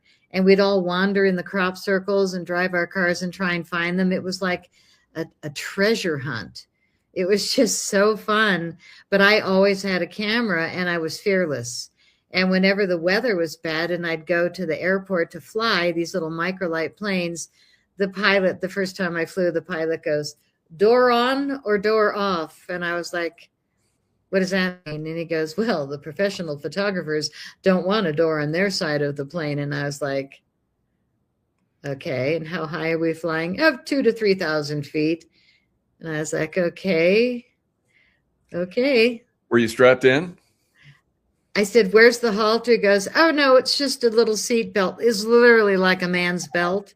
Like there was nothing except the plane flying in a circle, pushing you. It was gravity away from falling out the door. But the one pilot that kind of we flirted naughtily, he liked to scare the crap out of me. So he really cut the angle. Just don't slow it down. That's not funny. And I was like, where's the halter? And he was like, oh, no, just the belts. And I had a huge movie camera. I was so old school. You know, now you can do an iPhone. And I also had a small camera for snapshots, you know, but the movie camera was huge. So I had them both strapped on. I had one tied down all the time when we were flying. You know, your hair is blowing, everything, blah, blah, blah, you know. Yeah. You're sticking your head out and you go, blah, blah, blah. Yeah. Your head doesn't go out, but you can lean pretty far. It was amazing. And when I got with a better pilot, my movies became a lot easier to film. But, you know, once you're up, it's just like, no, give me one more circle because that's just too incredible. And when you're looking at it this way, it shows one pattern. But when you're looking at it that way, it looks completely different. And that's the final clip that I'm going to share with you, because a lot of people say, why are there so many sacred geometry crop circles? Why are there so many that are just like a basic mandala? Like this one in the middle, kind of like a mandala, where the center, you can see like a circle and everything around it is a mirror image to itself. And Sugar Hill, the one that I had my experience in, another pillow, is sacred geometry, where there's a center circle, but only if you spin it really fast. And I got on this roll after 4 or 5 movies where I started spinning crop circles. And that's when all of a sudden I may have discovered something that made people mad at me. I don't know. I don't care. I do care because I got hurt a few times. But, you know, hey, I'm still here. I'm going to show this clip. And it's not literally the crop circles. It's this guy in Holland, total different kind of guy. I didn't say weirdo whack job. I said different kind of guy. Sorry, Rob.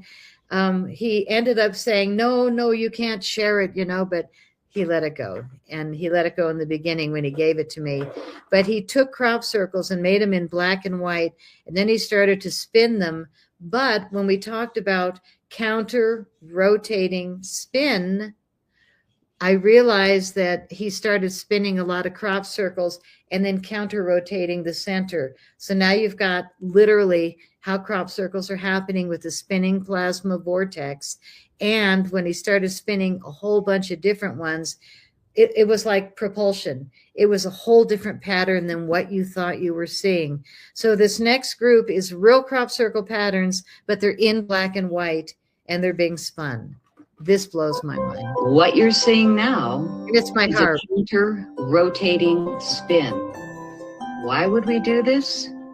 Probably because of the information within these forms. So what we have here are images of real crop circles that are sacred geometry, which means a pattern, a mandala, that has a center dot, and everything from that dot going out is a mirror image of the pattern across the field. So everything matches from the center out when we are looking at sacred geometry. And when it comes to crop circles and you start to spin them, all of a sudden the image changes. And what we see is something far more interesting than the basic pattern, but There's need counter to be rotating. fun. So what you're looking at now is perhaps a technology for propulsion or a schematic for propulsion. But it appears that what we are looking at is a counter rotating spin from the middle to the outside of the pattern that's creating information. And that information, when used appropriately, mathematics explored, are going to give us a lot more information about perhaps free energy, spaceship propulsion, all kinds of vehicle propulsions. And here we are with these beautiful crop circle patterns, and we had no idea to spin them. Well, luckily somebody in Holland named Rob, who wants to stay anonymous, did just that.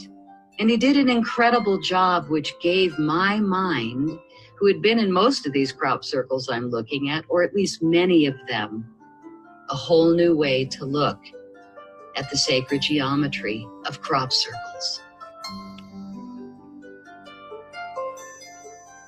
A simple pattern becomes very complex and gives us a lot more information than what we originally knew.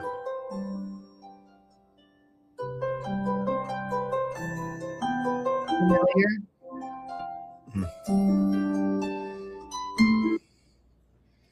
Wow, those are all very stunning, very beautiful.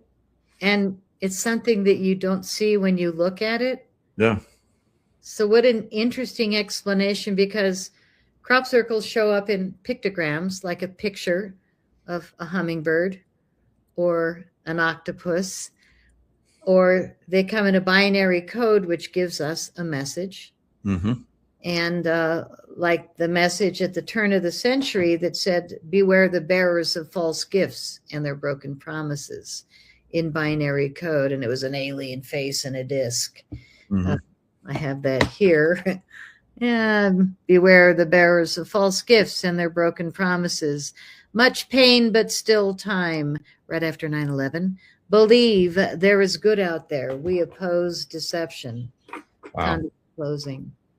So living through the incredible UFO field of extreme delight and joy and sharing reminds me a lot of living through the C60 world and discovering this amazing product. And there I was, like, ailing and really wounded. And somebody luckily gave me a sample of this. And I started doing it. And then I hooked up with the lab making it and decided, gosh, do I want to go and put myself in a shooting gallery as a target a little longer? Or would I rather do something safe and help people rescue themselves from the shots, the flu, and all the long-term damage that those things have done, or just basically drinking water in America or eating food in America or breathing the air, you know, all these things that are such an assault. We can somehow fight it back if we just get the right remedies in our bodies. And this was kind of a C60 Evo show only because I'm still here. And crop circles, you know, I talk about them very rarely, but I think that there's so many realities. They're so exquisite. And this right here is kind of like my new chapter. It's not going and having adventures, but it's reading adventures of people around the world that are writing us saying, oh my God, my hands aren't shaking anymore. Oh my gosh, I'm sleeping now. I can walk again. My dog is still alive. I mean, like, the testimonials are my joy now. It's not like walking in a crop circle, little hairs go up on my arm, but it's kind of the next chapter of where we need to be right now. And you're unleashing intuition, and your shows that are so incredibly intuitive keep me stimulated. And I know that you do this product every day, so I know that we're part of your daily regimen too, aren't we? Yeah, absolutely. And, you know, there's, you know, a lot of people were pushing back on, at the same time that the crop circle came out, we had Artemis 2 going on. There's lots of different stuff that's out there that, you know, takes that down and so forth. Kind of like, you know, what happened to the crop circles. Who knows what's true as far as that's concerned. But I think the key is, you know, using your intuition and focusing on the timeline that you want to be on. And ours is, you know, health and wellness, right? If you don't have that, then you don't share your stories anymore. And that's one of the things that, we have to look at going forward, regardless of what timeline you're on. You can find, because I've seen a lot of people discounting a lot of stuff as you have over time, and the latest space shot, whatever that was, right? I see a lot of people discounting stuff, and I'm like, you don't even know what you're talking about parachutes. I've been under parachutes, and I've pushed multi-ton boats out and saw them deploy with parachutes. So, there's just, everybody wants to make things fit in their own little timeline. And you can find the stuff that you want to fit in those timelines. If it's negative, you'll find the negative stuff. You'll create the negative stuff. If you want to find a positive, look for the positive, and that's what you've done. And that's why I appreciate working with you. Thank you. Well, and the most positive thing about this product that you see in front of you that I've held up a few times is that it's brain food. And what it does literally is it goes into the mitochondria, which is the powerhouse of every cell. And the brain has 2 million mitochondria per cell. So the brain is going to be the first thing to get better when you start taking C60 Evo. And boy, right now, to be able to tell if Artemis is true or false, or to even be polite enough to say what you feel is a skill anymore. Just being graceful and being honest and being kind are things that I hope people will get back to. Beautiful. And the one thing about clearing the toxicity in your brain is that you can be nice again. And you have a lot less mind fog, brain fog. And boy, do we need it right now, because this is a very confusing time. I don't know what to think about Artemis. I didn't take the time to study it, or Erica and Candace fighting, or Tucker getting mad at Trump. I just don't want to do that. What I want to do is focus on how can we make ourselves the best person possible today, because I've already been through so much. And now I'm in my 70s. My mom is like 97 next month. And I look at her like, how the heck do you do this? Because, it's already hard in my 70s. And I'm thinking, yikes, but I keep giving her the Evo, and she has outlived all of her friends. And her skin is absolutely gorgeous. I have to bring my mom on one of our shows coming up, because she's a piece. I love that. Yeah, that'd be good. She takes the Evo every day, and she does the face serum. And when she runs low, I get a photo of the bottle sideways from my mom at almost 97. That's her saying, so yeah, I keep her stocked up because she's my idol. Now we fight about it, but she's still strong as could be, still has a memory like a steel trap. And she goes, oh, no, I don't. And then I ask her something about when I was 14, and she knows right away what I'm talking about. So it's like this stuff. Well, we've had a lot of people that have had that shot, like 70%, at least in America. And then the world, some places, they're well over 90%. Now, I just saw, and I'm going to talk about this on my next show, where this gentleman's bringing up that HIV cases are like through the roof in all the major cities.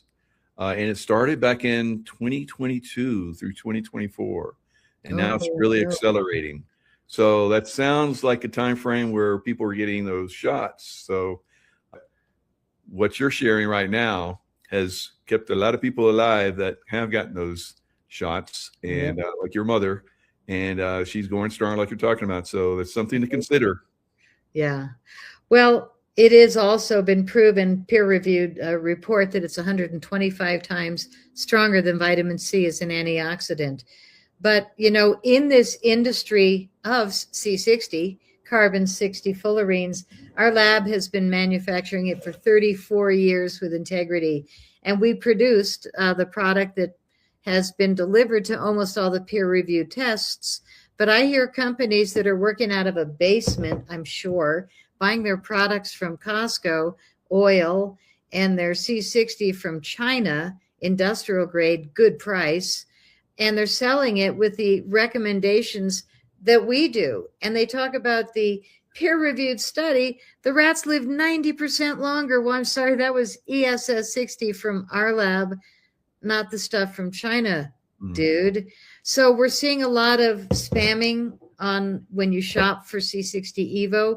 So be really mindful. You always want to get ESS60, which is the difference in what we do than the rest of the industry that we left behind in 2019 when we created C60 Evo, which is the evolution away from the industrial C60 to only ESS60 made specifically for people and pets.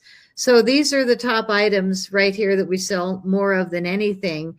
It's the olive oil, and our olive oil comes from a farm in Tunisia blended with a naturally occurring molecule, this carbon-60, but there's not enough in nature to supply the world at the level that we're selling right now, let alone moving into the future when people are really going to realize how much we all need this. Maybe in the water instead of fluoride would be nice, except that it's not water soluble. So that won't work, but you can buy it, put it on a spoon, and get yourself healthy. We sell the olive oil in 4-ounce, 8-ounce, 16, and the bad boy 32, which you have one and I have one. Yeah, it's a big bottle. Yeah, that's a daddy size bottle. And Yep, we do almost half gone. Oh, way to go. We have 3 flavors that the oil comes in, but the peer-reviewed studies have all been with the olive oil because it holds more ESS60 than any of the other flavors. And it's strong. It's real olive oil from Tunisia, so you can taste it. It's super peppery.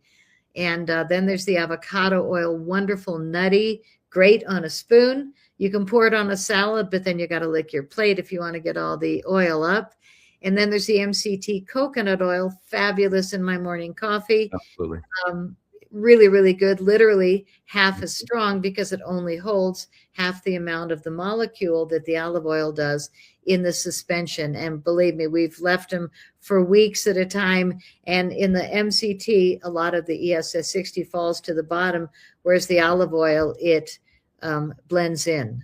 And they all go for 3 weeks nonstop in these huge urns. It's a beautiful process.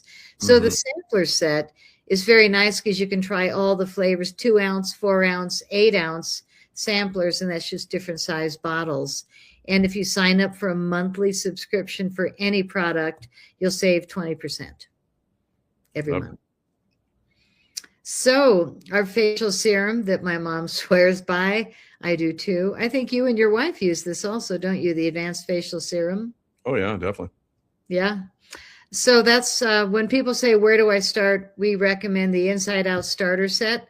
And that includes the advanced facial serum, all natural, 21 organic, vegan, gorgeous ingredients, smells like rosemary oil, and it has a base of chia seed oil, which I don't think any other facial product does. That's our trick. And it's because our formulator has written over 20 books on every food in the forest, how you can eat it, drink it, smoke it, boil the roots and heal from it. So she is a spectacular formulator, Brigitte Mars. And our products all smell amazing and the ingredients are excellent because we have that kind of help and a lab that's been at it 34 years. So we also sell products for people and pets. We've got a dog formula that's basically the olive oil, our top seller, and it's got a bacon flavor dogs love. The cat one has a salmon flavor that cats love. And all of a sudden, you see your lethargic pets get up and go again. And so you can buy just the bottle alone for the dog, or you can get the dog lover set. And any sets that you buy, you get 15% off. We take it off. And then the monthly subscription, you still get another discount. But no matter what you buy, we are all about discounts. At checkout, you'll see Michael has a secret code for another $15 off at checkout. And now we can save on bundles, which are only available on this landing page. They are not available on the website.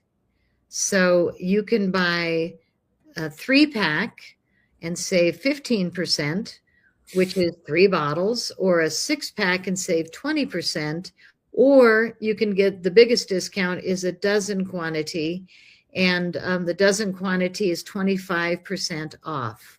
So you want to go check out the store, and we are offering it on our top selling items, which is the starter set.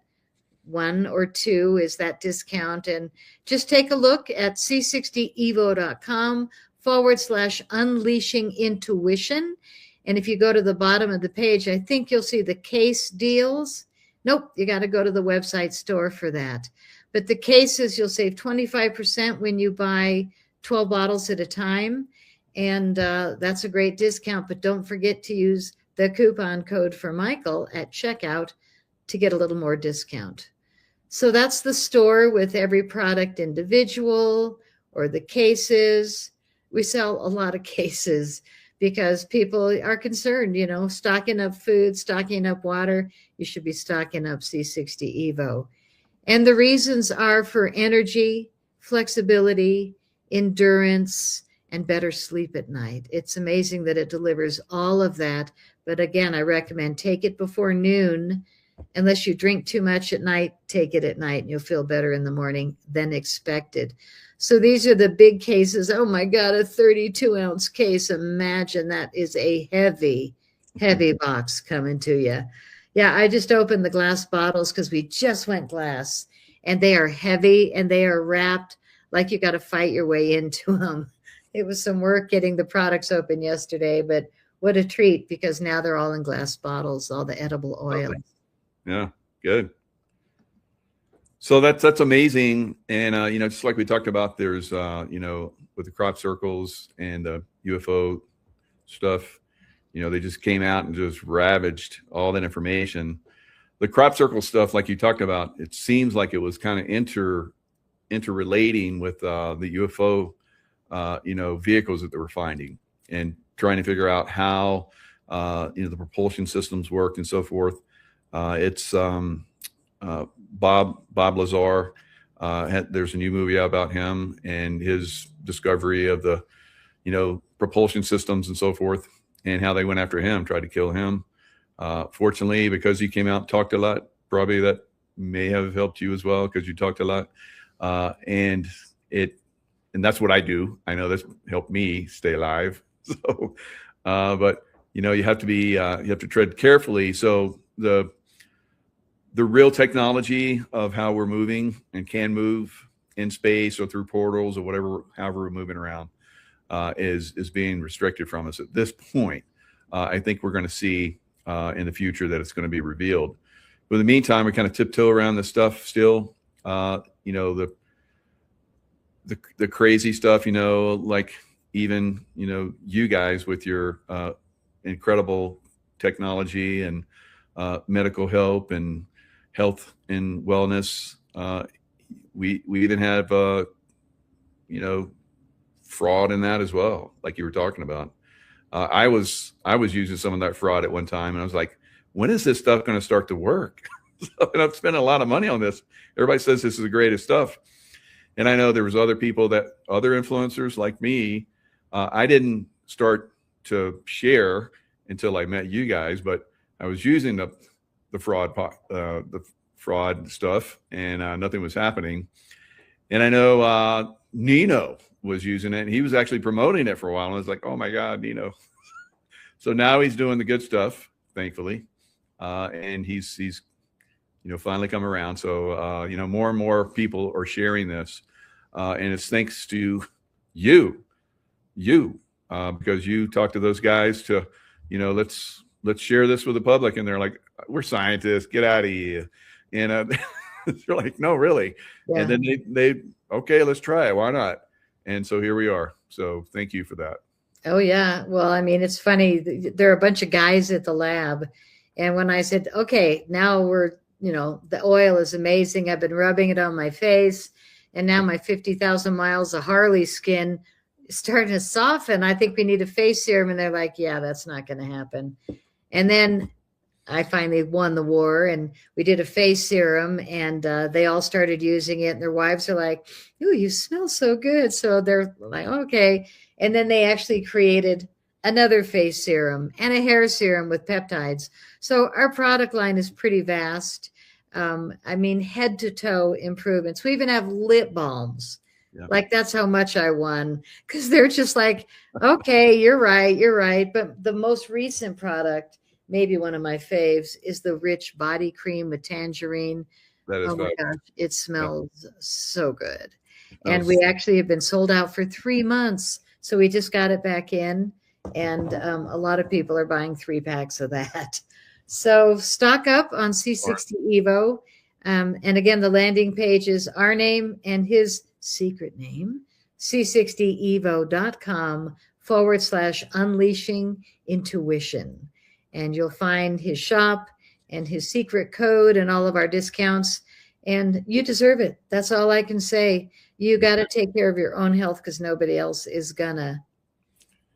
And it seems like it's just constantly under attack. So yeah, you need the stuff that's going to keep you going, so you can share about these times in the future. Can you imagine? I mean, when we explained to our kids that people went to the grocery store dressed in plastic bags. Yeah. And that some people, I mean, some of the stuff that we saw. Wow. Yeah. Wow. The kids in school, their desks were separated by these little same thing bags or whatever, and they're trying to play their musical instruments in bags with masks on. It's like, oh my God, what the heck? What the heck happened to us?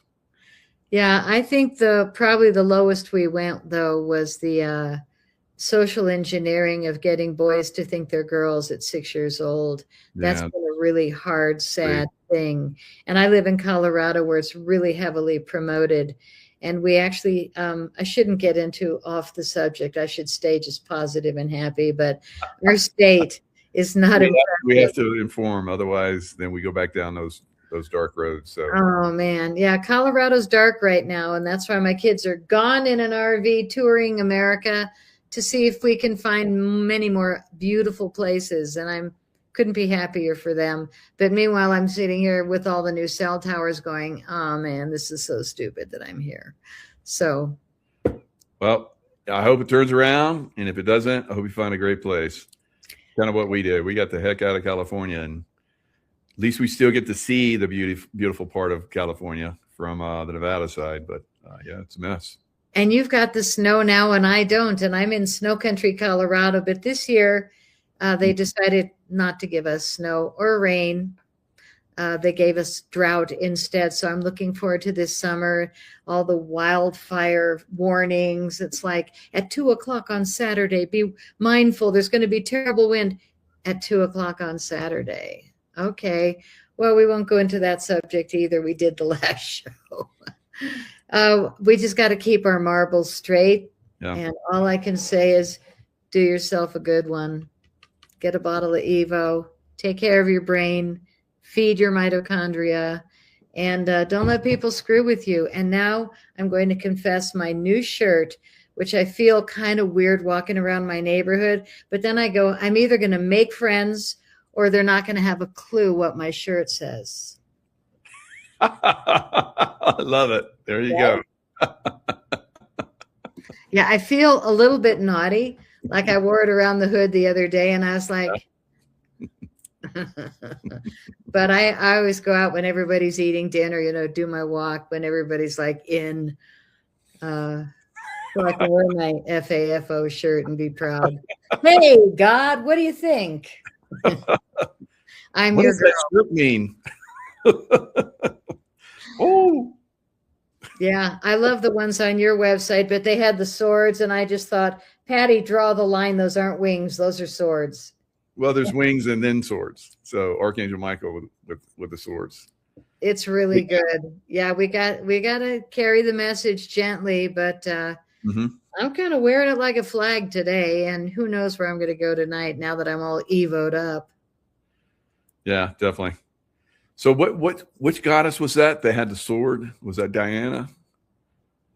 She had not the sword, but the spear. Shake the spear. She would shake the spear at stupid people, and that's where they think Shakespeare got his name. I don't know. Oh, but anyway, so there was she carried a spear, and that spear was to defeat ignorance. That was one of the things. So I forget. I think it was Diana, but anyway. Well, we want to kind of put a good message out every day, every hour. I'm doing my best, and I feel like as a warrior and a survivor of just ridiculous human mishaps, I feel so grateful every day. And for that reason, I eat chocolate when I want it, ice cream when I want it. Like, I don't hold back because life is short. And it's funny, every decade, you know, women get a little cocky, or at 40, you just want to be married and have the house. And at 50, you don't want any crap from anyone. And at 60, you know more than you want to, and you just don't take any crap. And by 70, you just step on it. I mean, I'm just laughing at how little I take anymore, because my intuition stops me before I step into the problems. And I really respect that you are unleashing intuition with every show you do. You're reminding people to be conscious. And I think our product has helped you, because I think you are more brilliant every year I know you. Oh, thank you. And the goddess was, I looked it up, is Athena. Oh, yes. She's a Greek goddess of wisdom and good counsel and war. So maybe fight back a little bit against, you know, the deep state. But how do we do that? We stay alive. That's how we fight back. Yeah. And if we stay alive, it basically takes them down a little notch, because they're like, God, we're throwing everything at these guys, and they keep going. What is it? Oh, no, I think they've gotten the message. I think they've definitely. Yeah, when we're starting to wear that kind of stuff. Yeah. But I think that there's a lot more of them that have had one-way ticket to Gitmo than we know about. Probably. You know, probably more than most people, but my intuition says they got a busy revolving door there, and they're just not letting us know all that, but we know what we know. And I believe things are really changing for the better. And I love that you just keep telling people, even if you don't think Artemis was or wasn't or whatever, just be nice. Just look, do the research rather than quick judging. And that made me think, oh, I did a quick judging when, you know, I didn't go down in the water in a parachute. So maybe I don't know what it looks like. Mm-hmm. Yeah. Hi, Georgie. Yep. She agrees with you. Well, I guess I'm just Goddess Patty, the queen of alphabet letters. Faithful. Faithful. The faithful goddess. Yep, the faithful. Tell it like it is, and keeping it real. That's a good one. That's a good one. You earned it. Thank you. Thank you. Well, I really appreciate you and your wife, and I know she takes our products also. Oh, and we work together because we want to help people get real. And this is the way to keep your brain functioning by clearing the mitochondria. And again, I don't mean to be redundant, but people have no idea how foggy we are, how confused we are from listening to all these shows and different perceptions. And I don't know how I stay so clear other than this. You know? I agree. Yep. It does definitely help. All right, buddy. Big way. All right. Faithful Goddess, thanks so much for a great show again, and look forward to doing some more. Thank you. And if people are interested in my films, I forgot to mention, and my music, I have CDs, but it's cropcirclefilms.com with an S. And I've got all my movies there and a collection set called Crop Circle Ecstasy, where they're all in one box for half the price. But they're DVDs, old school. So if you want to get funky, 1980s, 90s, 2000s, 2010 style, and you still got a DVD player, grab some DVDs, because they'll trip your brain out. They're all filmed in the crop circles, not from other people's books and movies. This is the real deal, kind of like C60 Evo. So yeah, that's my story, and I'm sticking to it. I'll put that link down in the description box as well, so everybody can get that as well. Good. Thank you. Yeah, good stuff.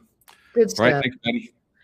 All right, buddy. Take care, and see you next month. Absolutely. All right. Cheers, everyone. Hello, everybody. It's Michael Jacob with Unleashing Intuition Secrets. So everything pretty much is compromised. So as we discover new things, about these compromised, stuff that's out there, like the space program compromise. Yes, been talking about that for years. Is there some truth in it? Yes. Is there some truth in politics? President Trump? Yes. Right. But does he, seed disinformation to a certain extent on purpose? Yes, of course. So don't get caught up in being right. It's just like, it's not going to serve anybody. Sometimes I get caught up in that myself. So I'm, just as guilty as everybody else. But I think it's very important going forward that we learn to just learn that there's lots of compromised stuff out there, that we're going to discover it. Don't get stuck on anything, on either side of anything, right? Because that's what they want. They've always wanted this, and they've always tried to stoke us into arguing, and nothing matters, right? Nothing really matters except for love, right? Love matters, and love is the state of consciousness that we all need to be in. So just be open-minded to all the stuff that's going out there. The compromised stuff is going to continue to expose itself. That's to be expected.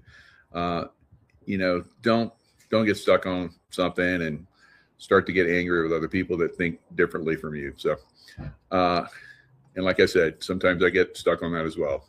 So we're all human, and we're gonna sometimes get stuck on stupid, right?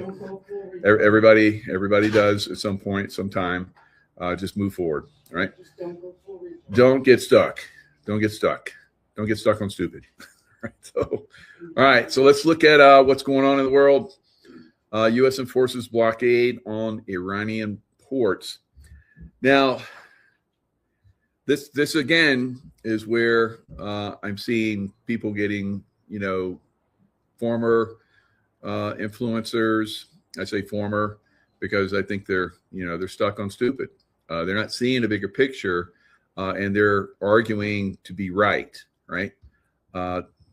So just presenting the information, I think, is important this time, whatever information you have. And then I'm seeing a lot of people out there that are, this is the way it is. And, everything else is wrong, right? No, right? So I see a lot of people that are not seeing a bigger picture on the Straits of Hormuz. This is to take down the money system, right?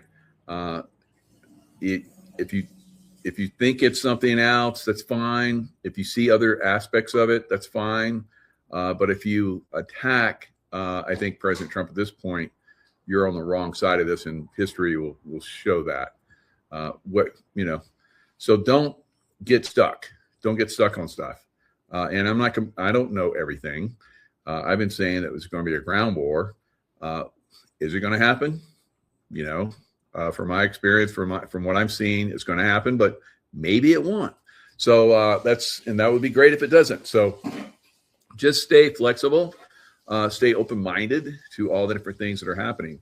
I know a lot of people, almost most people, they want the thing.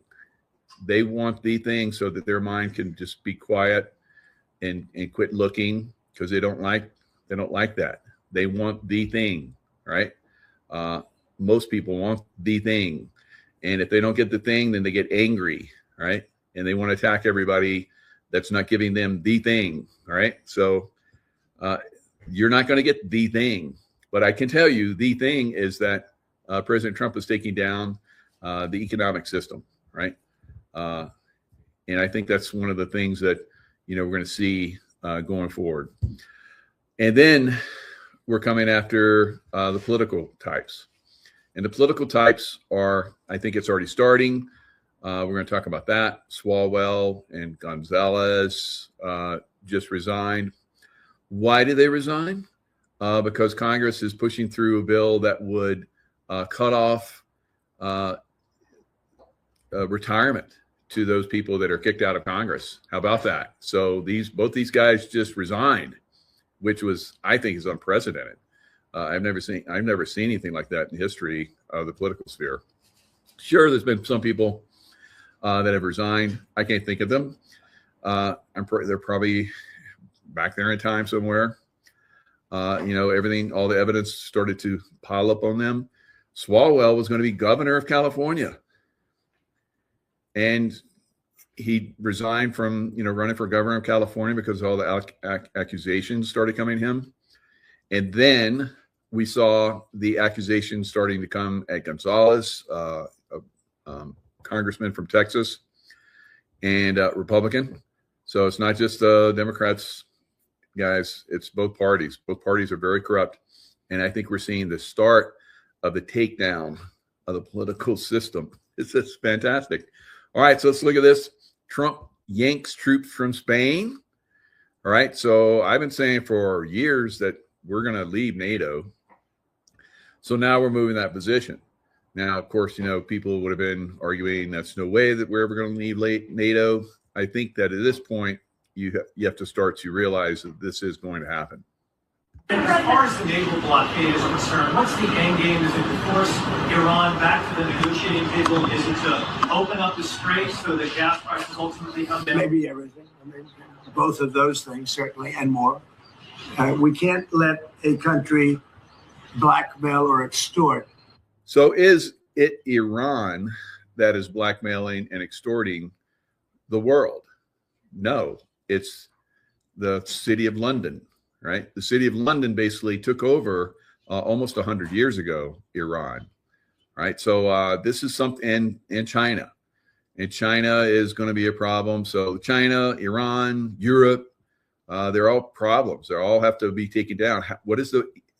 Instead of going right at the city of London, we just take away the money, right? Just take away the money and they collapse. This is what we're going to see. The world, because that's what they're doing. They're really blackmailing the world. We're not going to let that happen.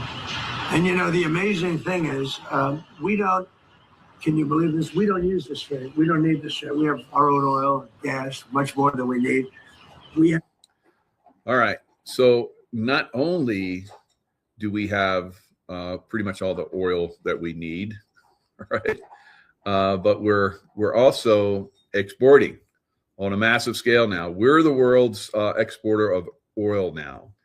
And we have light sweet crude, right?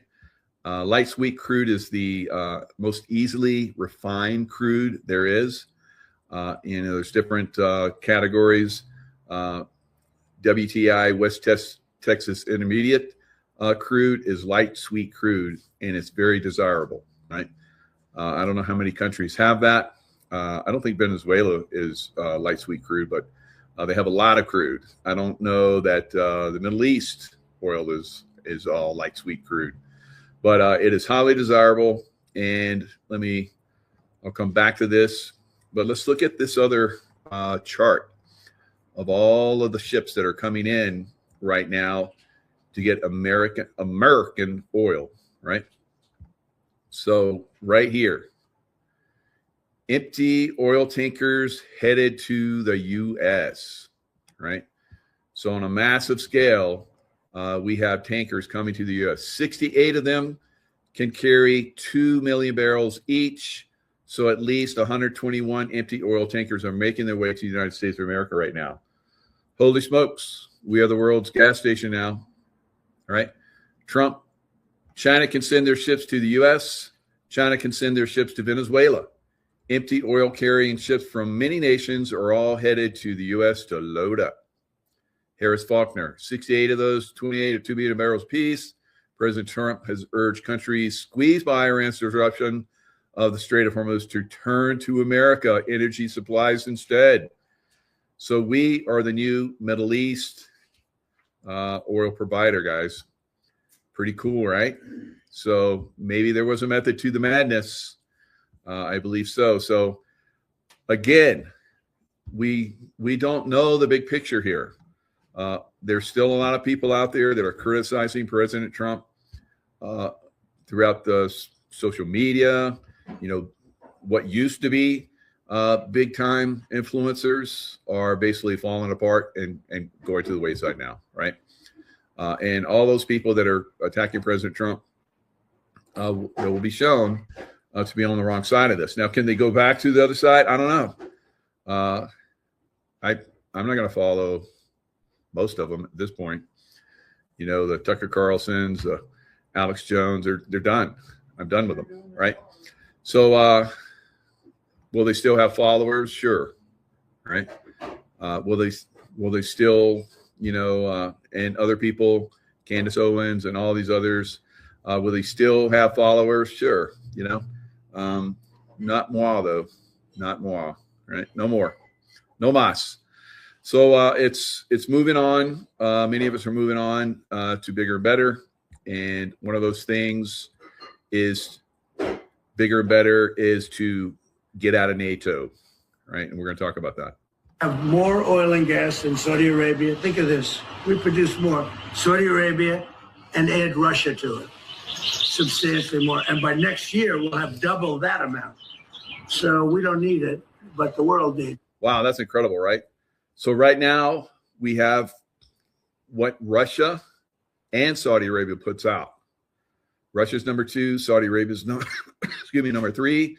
And we put out more than both of them combined. And President Trump just said next year, we're going to double that again.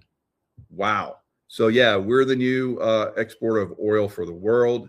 And the price of oil came down bigly today. And what did the stock market do? It went up bigly. Now, a lot of you guys are like, I'm so happy I stayed in the stock market. Guess what? Guess what silver did? Silver went up almost 3 times what the stock market did today. Hello. All right. So if you look at last year, silver's up well over 100%.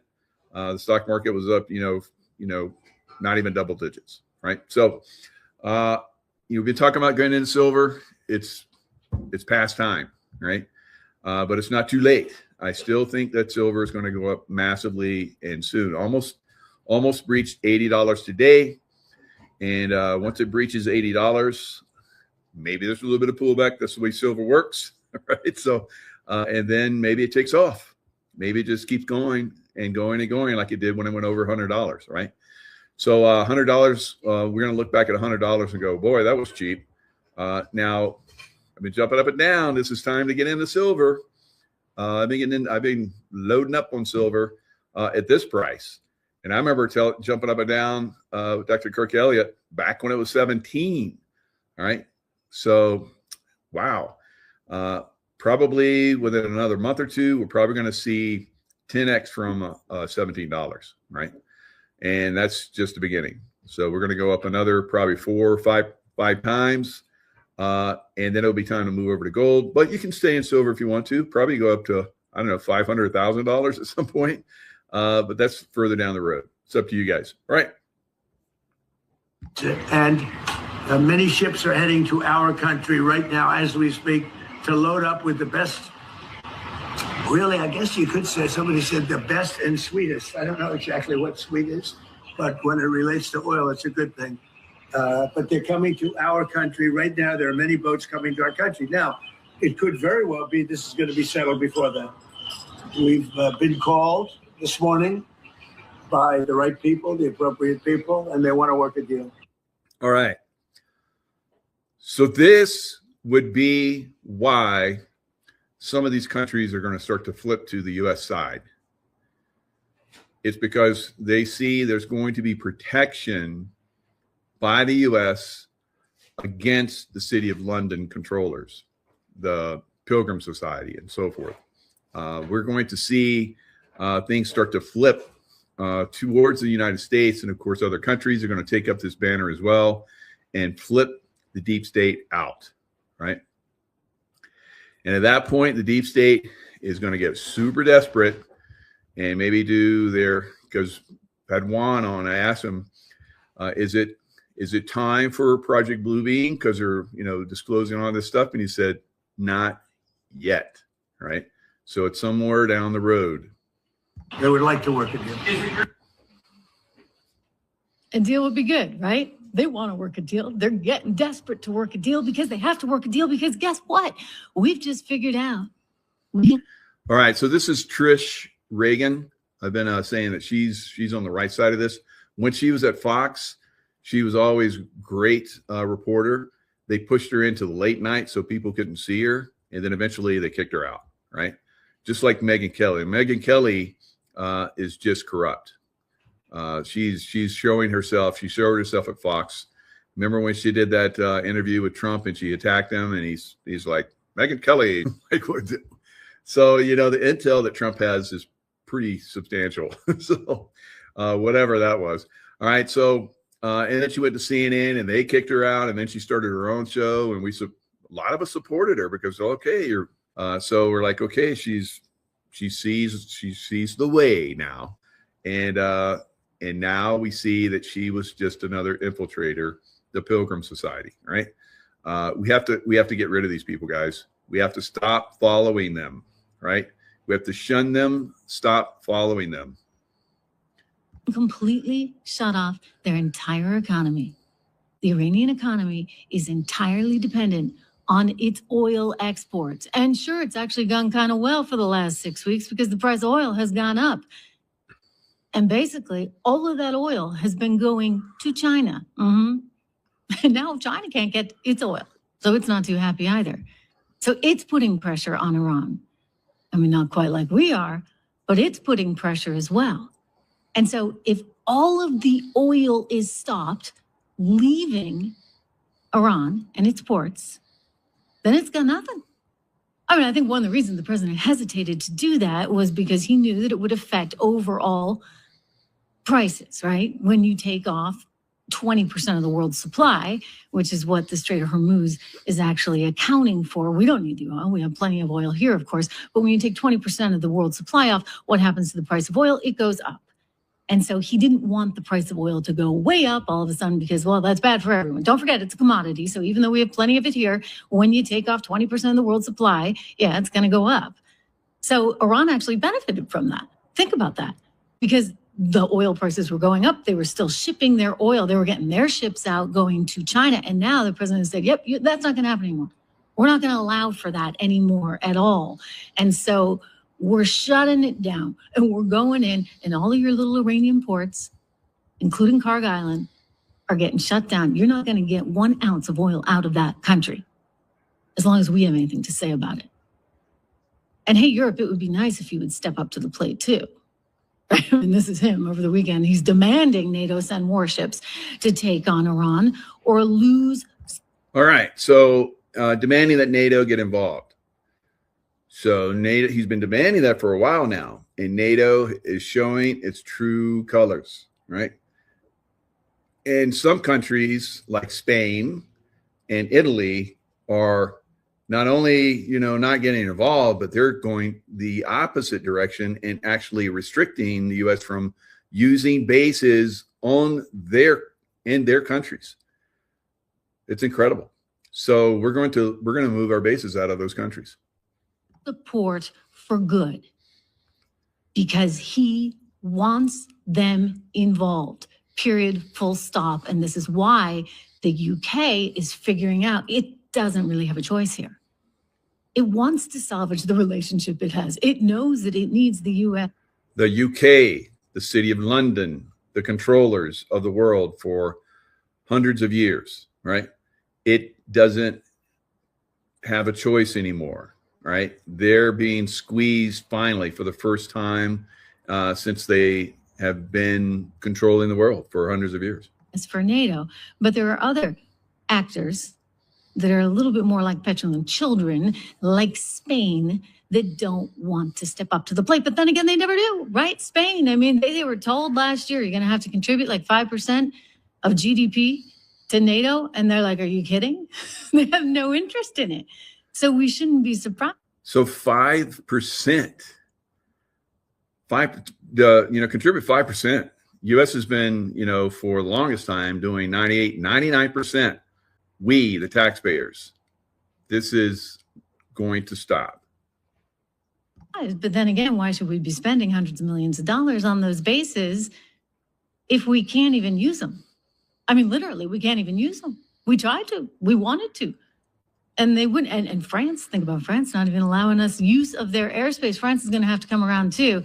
I think Spain, however, is rolling the dice in a bigger way than it should. Listen to the president again. Is it your anticipation, Mr. President, that other countries will assist in this effort to blockade Iran and those? Yeah, other countries are going to also. Which countries, sir? We don't need other countries, frankly, but they've offered the services. We'll let it be known probably tomorrow. Has the blockade started, sir? Yeah, started 10 o'clock. It started all right. It's going pretty well. All right. Iran's not getting anything through. We've actually seen a number of, I think the number is, I'll get this for you, it's around 34 ships that just went through over the weekend. They're getting through. And the president's saying, hey, we're going to announce who is joining this coalition tomorrow. I can tell you, my source is telling me, and again, my on-the-ground reporting indicating that Spain is not going to be one of them. They've actually become the most resistant NATO member. And as a result of this, we're looking at closing a couple of bases, Rota and Moron. Okay, so these are the two big bases. We've talked about these a little bit on the show before. I spent some time over the weekend, as I said, in Spain, and I can tell you, I mean, here's just, you're looking out here at the Mediterranean. If you're watching this video right now, you can see this is the Mediterranean. All right. So what is Spain said? And they have said this for several weeks now. White House tells Spain U.S. military does not need your help. It does not need you, right, at all. Yeah, really. And that's what we're going to see going forward. In fact, to the point where, hey, let's stop sending hundreds of $millions dollars to this POS country that doesn't want to help us. The U.S. does not need help from Spain or anyone else after the government of Socialist Prime Minister Pedro Sanchez closed off Spanish airspace to U.S. aircraft involved in Operation Epic Fury. Epic Fury. So you heard, and you know by this point, that the U.S. does not need the Middle Eastern oil at all. In fact, we're the exporters of the world now. And so why are we doing this? Really to squeeze out the City of London and the evil ones that are controlling finances and so forth, and this is going to squeeze them out of existence. But these guys are trying to play games where they think they're going to influence us and manipulate us into going, oh, we're wrong, we're sorry, we're not going to use your base because we shouldn't be doing this, and we're just going to stop the bombing and open the Strait of Hormuz up so that they can build their nuclear bomb, and threaten everybody. All you European idiots, right, will be under their control. And that's what the deep state wants, the Pilgrim Society. United States military is meeting or surpassing all of its goals under Operation Epic Fury and does not need help from Spain or anyone else. On Monday, Spanish government officials confirmed it closed off its airspace to U.S. aircraft. These clowns need the Middle East oil. They need it. And I think it's very apropos that President Trump is cutting it off from them, right? Because there's no way they have enough reserves. And they're probably going to have to limp their ships, their cargo ships, their tankers over to across the Atlantic into the Gulf of America, and get some of that sweet West Texas WTI, West Texas Intermediate oil, right? On Monday, Spanish government officials confirmed it closed off airspace involving the ongoing military operations against Iran's Islamic regime, barring U.S. planes from utilizing the Spanish bases in Rota, Cadiz, and Moran de la Frontera, all right, Seville, while at the same time prohibiting U.S. aircraft stationed in third countries from passing through Spanish airspace. All right. So if I were to go any, mini, money, mo, I would say, Spain, you're going to lose your bases, all right? Because obviously there's no reason for us to be there, guys. And imagine all that money we'll save by closing those bases down. Yeah, we pumped billions of dollars into those bases. I've flown into the bases in Spain. They're awesome. People are awesome. Food's awesome. The beaches are awesome.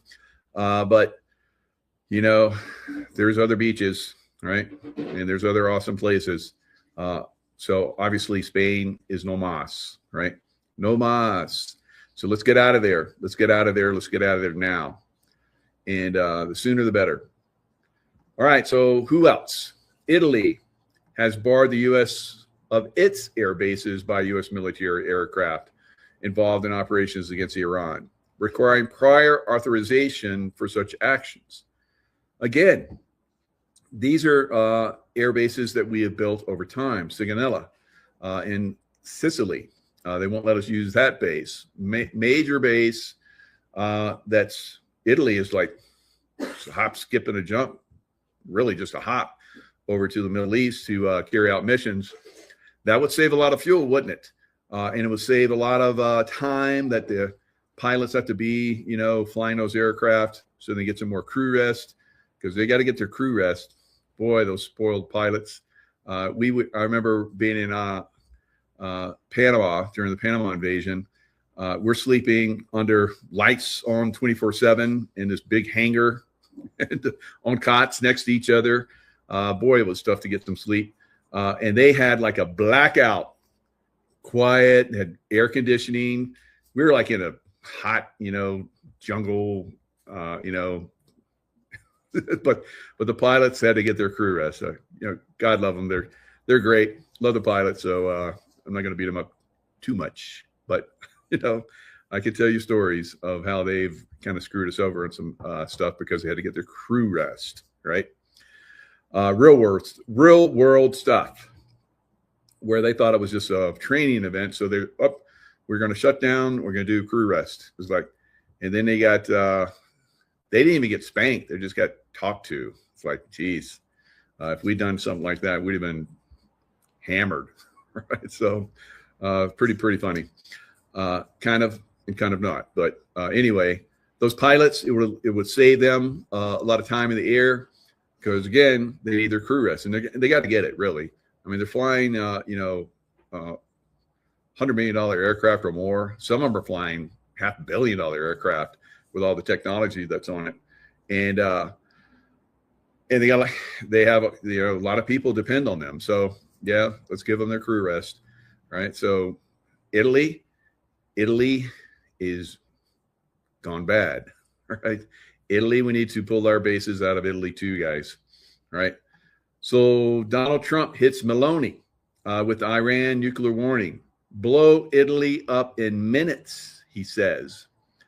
Donald Trump has issued a stark reply to Italian Prime Minister Giorgia Meloni over Iran's nuclear capabilities after she criticized his comments about Pope Leo. Yeah, you don't criticize the master, right? 5D chess, you're losing. You're going to lose bad. Donald Trump has hit back after he was criticized for attacking Pope Leo. Giorgia Meloni, Prime Minister of Italy, described Trump's tirade against the Pope as unacceptable. Now the U.S. president has said it is she who is unacceptable. Right? And an interview with, I'm not even going to try and Sierra, Trump also said he was shocked by the Italian Prime Minister comments. He went on to issue a stark warning over Iran's nuclear capabilities. It says it is she. There we go. Advertisement. So now I just moved. It is she who is unacceptable because she doesn't care if Iran has a nuclear weapon and would blow up Italy in 2 minutes if it had the chance, he said. Trump greets Meloni at the White House in April 2025. And then he talked about how she is no longer the same person. And Italy will not be the same country. What's the code in that one? No longer the same person? You mean she was replaced or something? And Italy will not be the same country. Is it going to be transformed from a deep state puppet to something else? We'll see. Trump added that he had not had contact with Meloni for a long time. Trump and Meloni have previously been close political allies. So maybe she was replaced.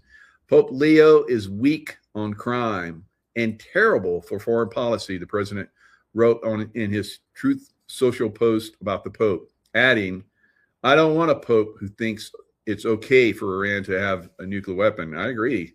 What kind of Pope is that? A compromised one.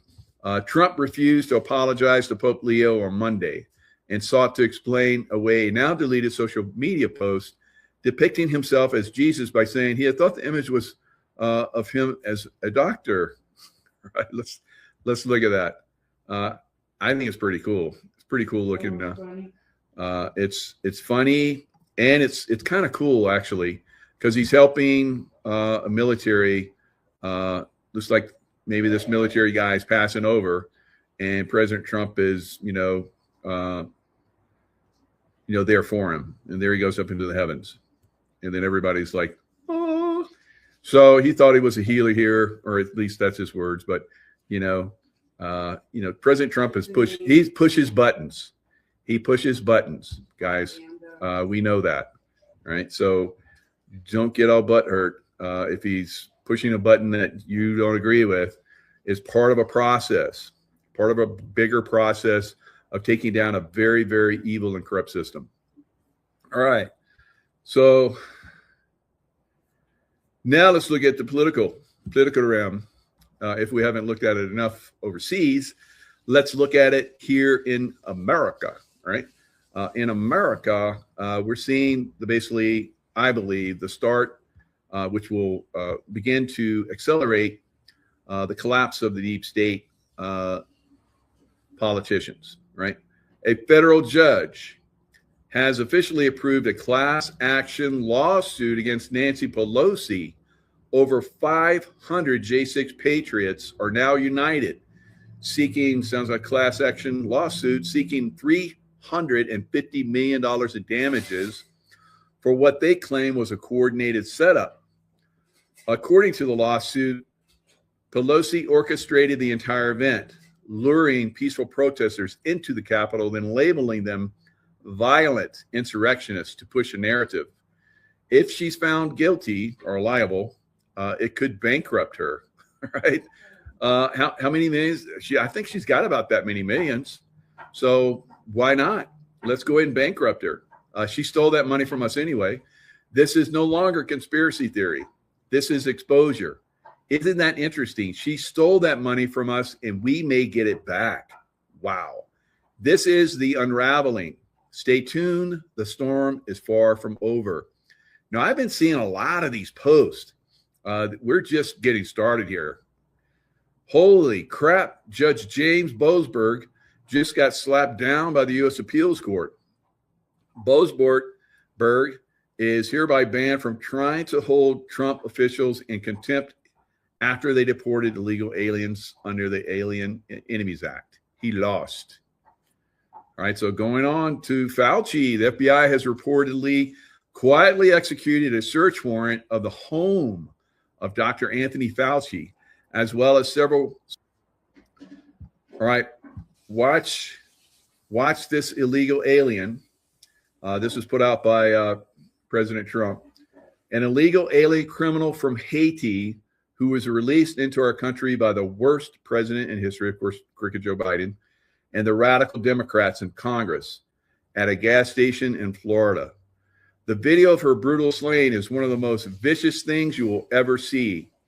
This animal was allowed to stay here because the Biden administration granted him and all Haitians temporary protective status. So basically, these guys aren't voting. Professor David Clements was on my show yesterday. I highly recommend you watch that. He talked about the money issue as well, how this is all about money. And he also said that these illegal aliens aren't voting. When they come in, they get their information and they do mail-in ballots with their information. So this is how they're controlling, America.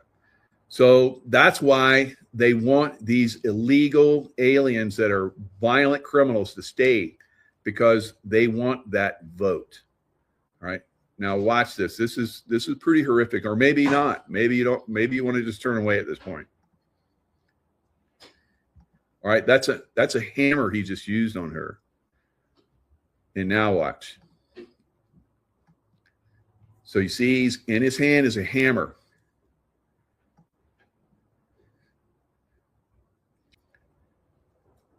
Right. So this is what we have here. Now, my take on this is what the absolute F. Mama Bears, it's time to get fired up. Grassroots firestorm time. Let's go. Because we know the Mama Bears make this happen. All right. So very frustrating. We've been talking about this for a long time. From the beginning, you can see the basically when President Trump was in office, the number of people coming across the border was almost zero. And then when Biden came in, it blew up. It went to the moon, right? Very, very tragic time for America. And there's still a lot of work to get those people out of our country, right? And we have to check the voting rolls, guys. Have to be completely gone over. And that's because they've taken these illegal aliens and put them in the voter rolls, right? They don't even need and won't, for the most part, even show up for voting. They'll use the illegal ballots, right? And or mail-in ballots, or once the voting's done, they'll use the Dominion electronic voting machines, and they'll insert them that way, right? So Professor David Clements was talking about that in our show yesterday as well. It happened in Texas, and I think in North Carolina, and I think one other state, where they've already found that they came in and manipulated the voting, right? So it's happening, still happening, even in the pre-election stuff, right? So where we figure out who is eligible to advance. They have the evidence again, just like they have the evidence for the 2020 election still, and even 2024 election still in a lot of states. I think California elected a lot of congressional leaders, Republican, and like the next day, they had won, and then the next day they're like, oh look, we found all these mail-in ballots, probably filled with illegal alien, registrations, and they overwhelmed those Republican votes, just like they did with President Trump when we all went to bed in 2020, him basically having won, and then we woke up and he was losing in multiple states, right? What's that, Trace? They said the children were nestled all snug in their beds. The children were nestled all snug in their beds. And it wasn't Santa Claus that came down. It was like the Grinch, right? Stole it all, right? Very, very tragic. Now, let's go into Swalwell. Been talking about him for a long time. He was on the intelligence committee, and they found him having had an affair with a Chinese spy, Fang Fang, and nothing ever happened. Democrats are so evil and corrupt. It's unbelievable. So they knew that he was doing bad stuff. And now we're seeing, I think that when they find out that, they've already found out that he's done some very horrific things with women. And this is after he was like, all high on a pedestal, like, saying that women need to be protected. And here he is, one of the worst ones, if not the worst. I don't know. We'll see going forward.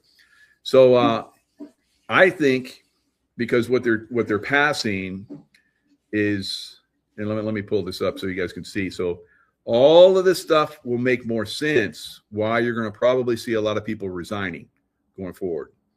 Right. So it just kind of came to me as like, why would he resign? It doesn't make sense. Why wouldn't he, like they normally do, just fight all the way to the end till it's obvious that he committed the crimes? The U.S. Congress is considering the Congressional Pension Accountability Act, which would eliminate pension benefits for members of Congress expelled due to misconduct. The legislation aims to ensure that those expelled, I think that they should go back in time. All right. So these two knuckleheads that are getting out, that are like bailing right now, if they find out that they had committed these crimes while they're in office, they should get their pensions cut. What do you guys think? Yeah, I know. Yeah, we all think that they should get them cut, right? It should be retroactive. Retroactive. Or Tracy's like something else or something else. Yeah, I agree with Tracy, or something else. I don't know. What would be something else? They can't reproduce. Snip, snip, as Tracy says. Right. So there you go. All right. Mama bears, let's go. All right. So, oh my God, this will have you choking up. This is not good. So let's listen to this one. She's speaking now in California, Beverly Hills. Let's watch. In 2018, while I was living and working as a model in Beverly Hills, and I also owned a fashion software company, I had contact with Eric Swalwell on 3 separate occasions after meeting him socially. He offered me connections to further my software company, and I also had an interest in local politics. He invited me to 2 public events.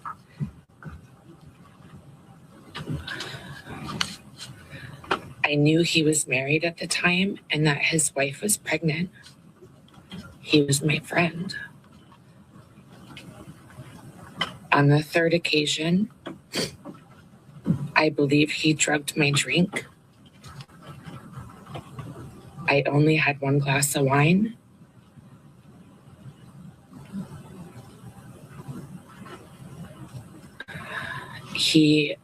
We were supposed to go to a political event, and he said he needed to get paperwork from his hotel room.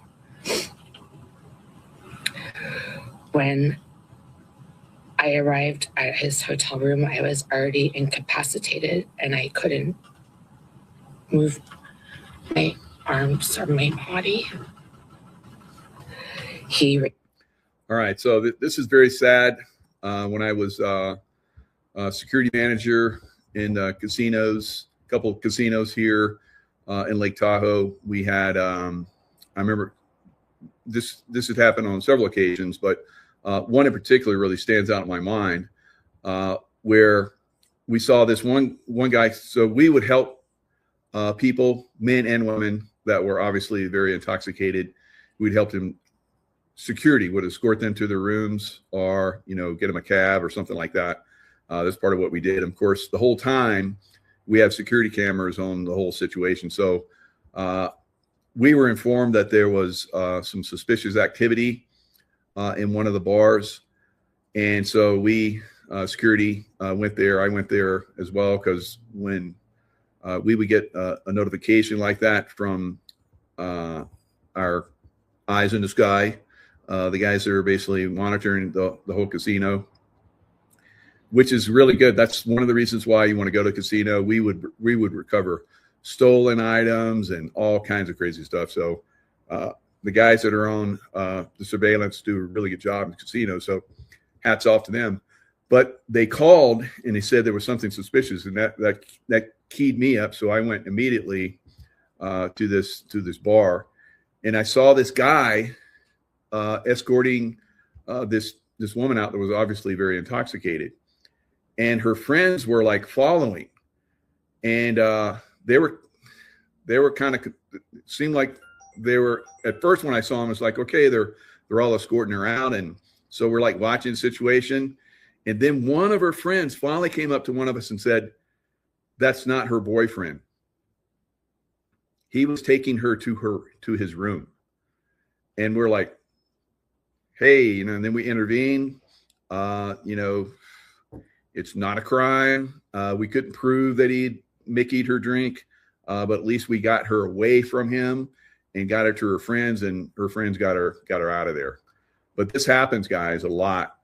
And for this guy, this political jackass that did this, it should, like my wife Tracy said, snip, snip, right? Snip, snip.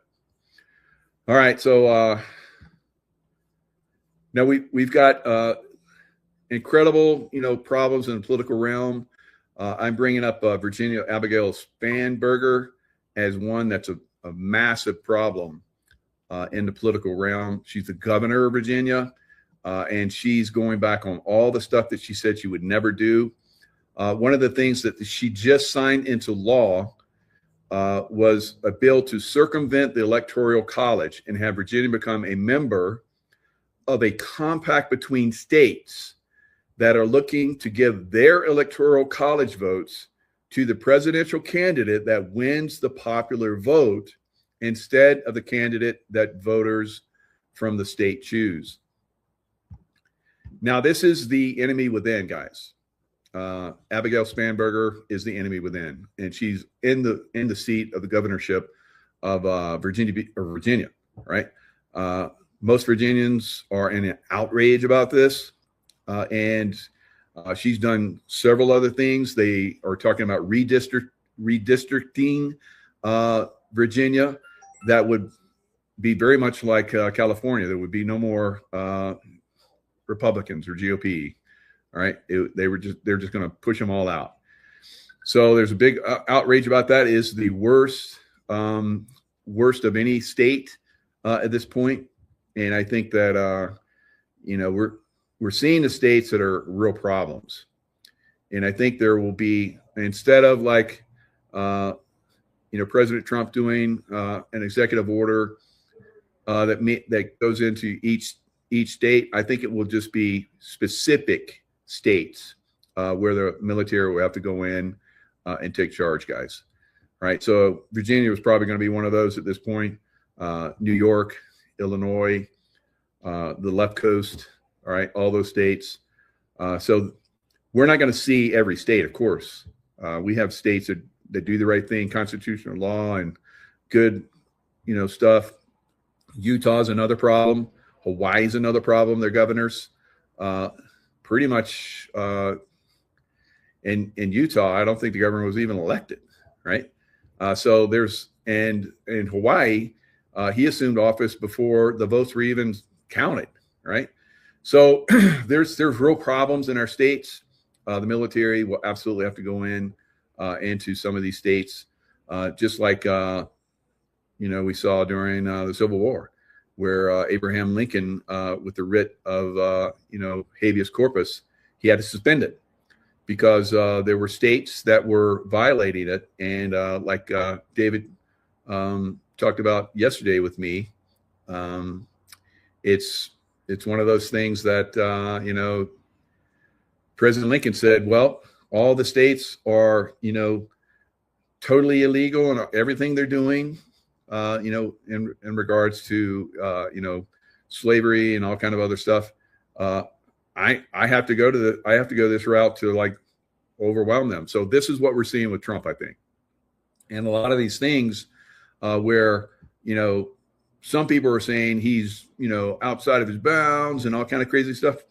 He's going to have to go outside of his bounds, right? Outside of the normal bounds to take down this extreme, illegal activity that's going on in America. That woman that's in the governorship in Virginia, she is wicked. She's a wicked witch beyond belief, guys. All right. So this is something that is overcoming the U.S. Constitution, states' rights, and so forth. There will be some kind of pushback, I think, by the military. So we'll see how this goes going forward. David Clements said also that we're going to military tribunals. He thought that we're very close. And if you saw all those people that I just brought up, all those political people, boy, it seems like it's really starting to get hot out there, doesn't it? Right? And David Clements said, once Trump gets control of the monetary, like we're seeing right now with the Pilgrim Society, the city of London, and of course the city, the Vatican City, and then the Washington D.C. Right, he's got control of Washington D.C.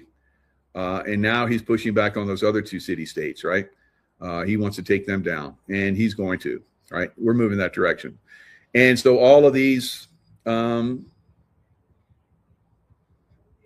Once Montana signs on, Alberta will provide as well. That's good. Yeah, Montana right there with Alberta. God, that would be so good, so good. I hope that happens. And then Saskatchewan will probably be next, and we'll probably see some other ones. I hope the Victoria. I think that's on the left coast, which is kind of leftist. I hope they go too. And to the good side, but there's a lot of liberals there, so I don't know. But that's a very, very beautiful area. I like all of Canada, right?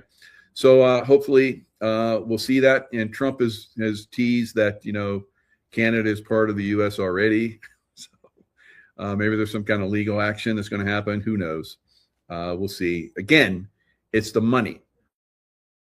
System is under control, and the use of money to buy and control people and so forth. We're going to see it, go the other way. Now, the money system also was part of, Epstein and P. Diddy and all these other criminals that were doing,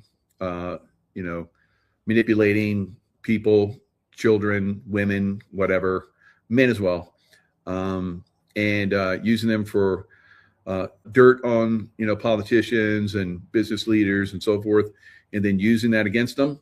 We're flipping that against them now, right? So that's what you just saw with Swalwell and Gonzalez. We're going to see a lot more.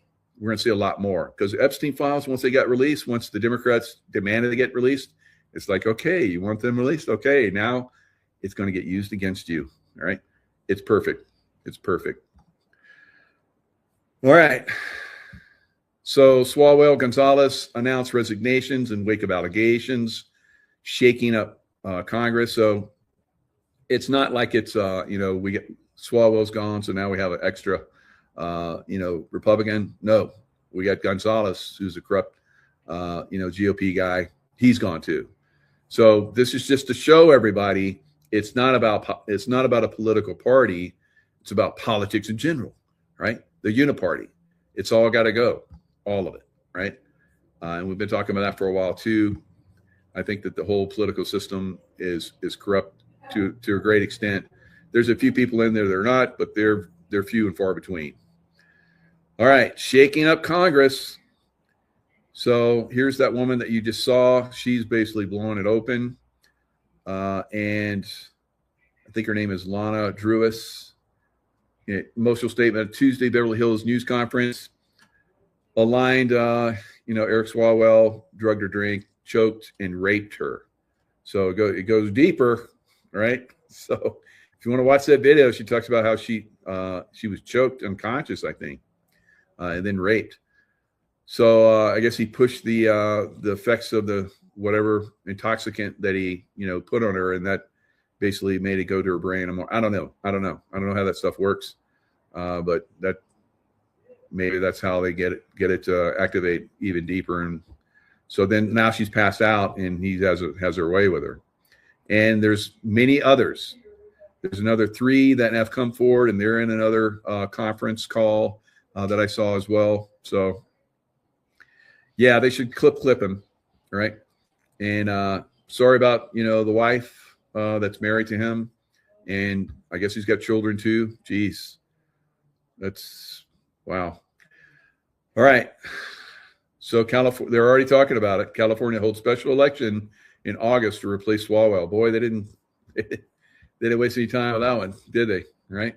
They want to get their puppet in there as fast as they can. All right. So I don't know. Maybe they shouldn't be replaced. So this is Dr. Steve Turley. He's in agreement with me, and I'm in agreement with him that this is just the beginning.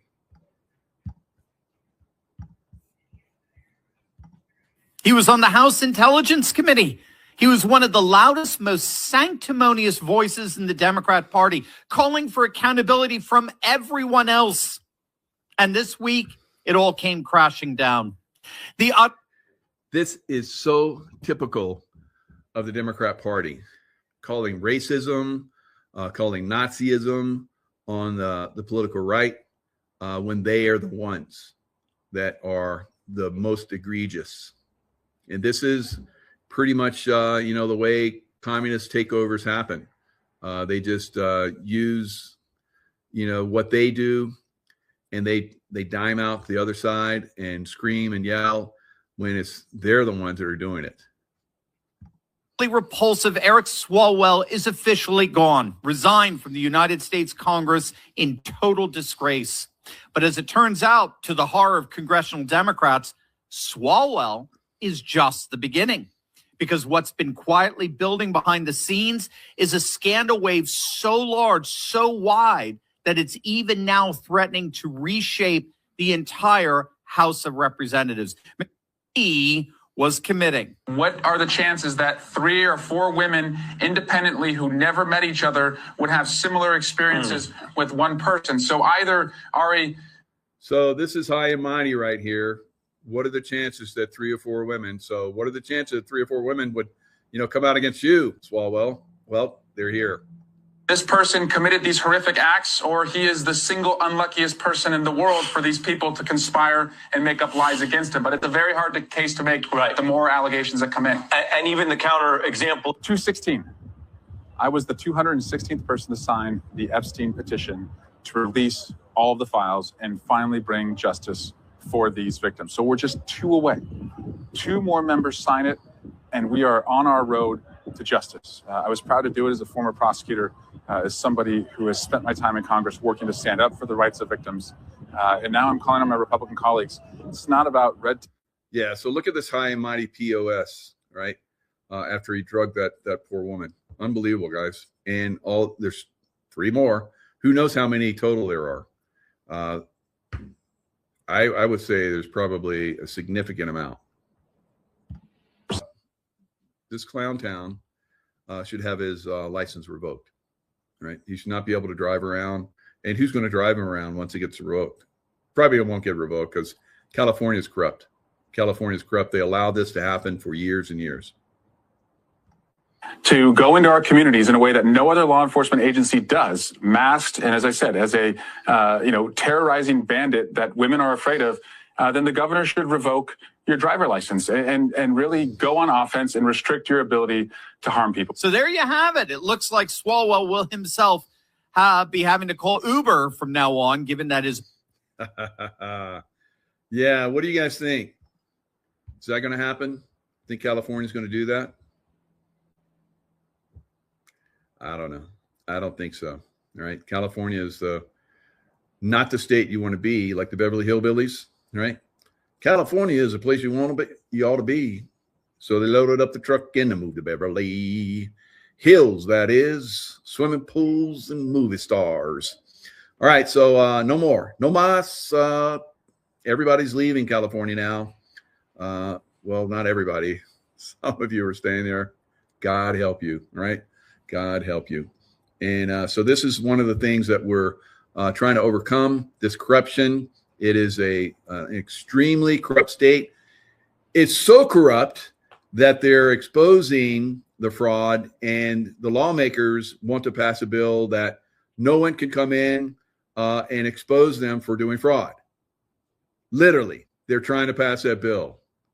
Unbelievable, right? So God help you guys in California. God, you're going to need it. All right, so here is, I'm going to show you guys real quick what's going on with this beautiful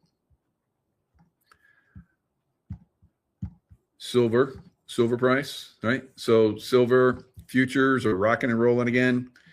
Right now you see silver is at 79.63.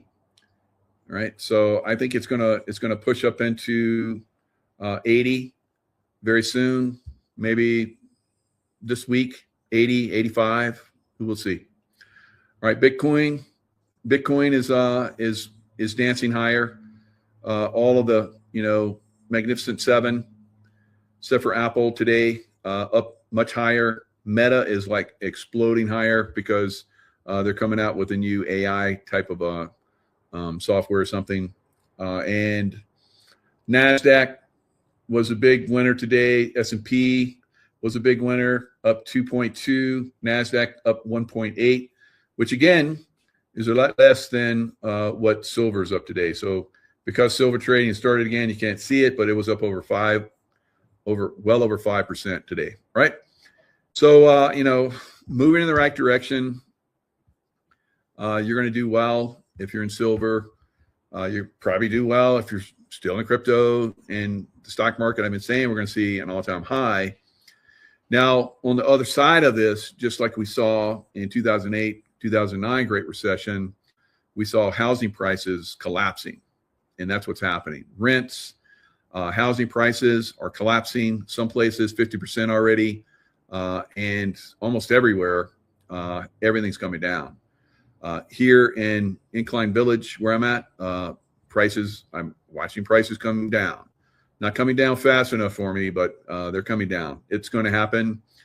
If you're in silver, you're going to make a mint in silver, and you're going to be able to take that mint and buy lots of homes, right, with cash, right?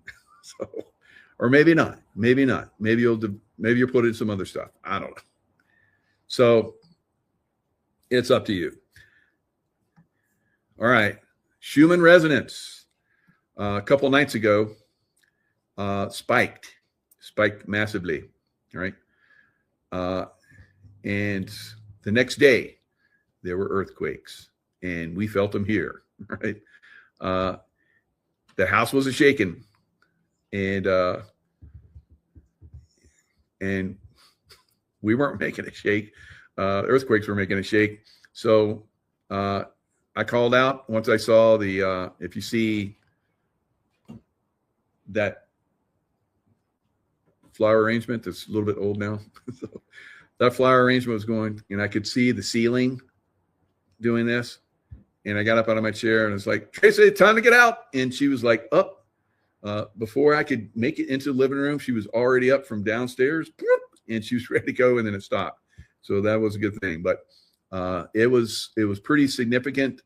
We're seeing an uptick. We're seeing earthquake swarms like we saw yesterday in an area of Nevada, and I'm going to show you some of that. We're going to have some of the stuff on that is basically going to, we have to be aware of this stuff. Have to be heads up. I've been predicting this stuff is going to really kick in this year. Hopefully not, but it's better to be aware and ready than just blow it off and think that everything's going to just be fine, right? Schumann resonance, like you see here, that's incredible. So normally it's up around here. It spiked massively on the 13th or the 12th. I think it was the 12th.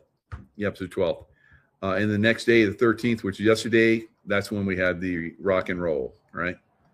So definitely something we need to be aware of right now. Now, I'm going to show you a picture. Tracy took this before the earthquake, and we had a big snow here. We're making up for all of the snow that we didn't get. So we're getting, mid-March, because it can happen here. I've seen it, snow here in May. I've seen it snow here in June. But a good thing, we're getting much needed snow. And as you guys can see out the window, there's still a lot of it. So look at these icicles that Tracy took a video of.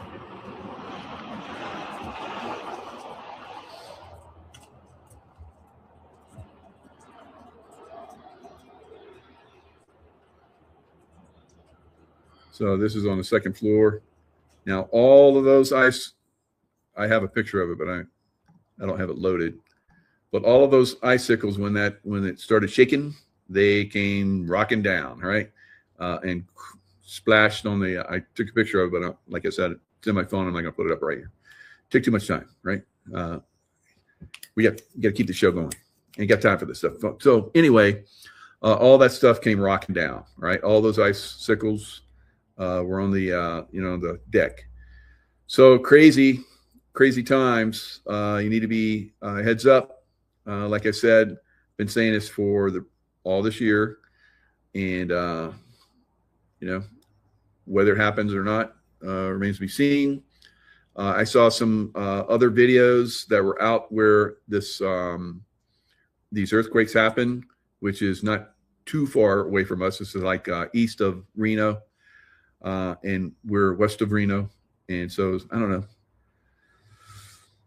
70, maybe 70, 100 miles at the most away from us. And when we felt that, and it was like it calmed down, I got right on the USGS.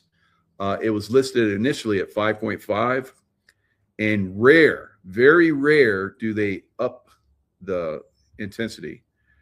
I've been in a lot of earthquakes, just like, I've rocked and rolled in many of them, especially when I lived in San Diego for many years. The earthquakes, when they came, I went and saw it, and so I wanted to make sure it wasn't going to start to punch up, right? And they started to slowly go down. There was almost 50 of them. It was quite a swarm, and it was like it was pointing at us. And I think the energy, that's why we got it. And Truckee, which is even further away from us, got it. We're at about 8,000 feet where you see going out of the lake out there. The lake level is around 7. And it was pretty intense. It was a pretty intense shake. One of those shakes that, like I said, I've been in a lot of earthquakes. This was one where it's like, it's time to get out. It's time to get out of the house. Right. And I don't know if I've told you guys, but I saw a vision of this home shaking pretty substantially. Was that it? I don't know, but I hope that was it. But these are going to be times where you need to have a plan. And my plan is to try and get out to the garage and open the garage door before it gets locked from all the shaking and the power going out. And we have lots of stuff up there for survival, water and survival food and all that kind of stuff. So I can just pile it in and just get out, right? Or get it away from, because this house is right alongside, it's on a mountainside, right? 3 levels. I'm sure the posts go deep, but just like I saw yesterday, this thing was shaking pretty good at the top here. So, and that was a long way away. So let's look at what Stefan Burns has to say. He's really on this stuff, and I like to go to him and see what his thoughts are. He thinks we might be moving into a more shaky environment. Thankfully, it was not bigger. There is a big earthquake swarm that's now occurring as a result. So we see here in the map area, 44 earthquakes, and this is all just in the past 90 minutes, okay? So if you're watching this live stream on replay, we're covering this just within about an hour of this happening. So we had this magnitude 5.7, and then a lot of earthquakes popped off. We see that this 5.7 is the oldest earthquake in this sequence. 3.6 there, 3.3. If we look at the highest magnitude event. All right, so you see how here is the 5.7 right here, and it just started going in this direction. I'm like, it's coming for us, but it didn't get any bigger. So the 5.7, then it went down in the 3s, and then 2s, and it started getting farther and farther apart. And I'm like, okay, we're good. It's the 3.6, 3.4, 3.3 for the aftershocks. These are still coming in. Typically, you get an aftershock 1 magnitude less than the main shock for the strongest. So we could be looking at a mid-magnitude 4 earthquake within the next 2 hours. All right, so you guys see out here, Juan de Fuca, there was another earthquake swarm like a couple days before. So we had this one, and then we had the one in Nevada. Now, what Stefan Burns is saying, if within the next day or so, it would be very concerning if we get a swarm in the Bay, San Francisco Bay, all right? So that means we're getting bracketed for something much bigger, probably. And this specifically is a transform plate boundary where you're having an active creation of oceanic crust here. And now it's not like we don't get these sort of earthquake swarms along these transform boundaries, these mid-ocean ridges, etc. But this one right here is the furthest south that earthquake activity has crept along this Juan de Fuca Pacific Plate boundary right in the zone since the 2020s. So this is the first time we've had earthquake activity in here for the 2020s, this specific zone right there. So that's notable. And you at first glance may think that they are unrelated.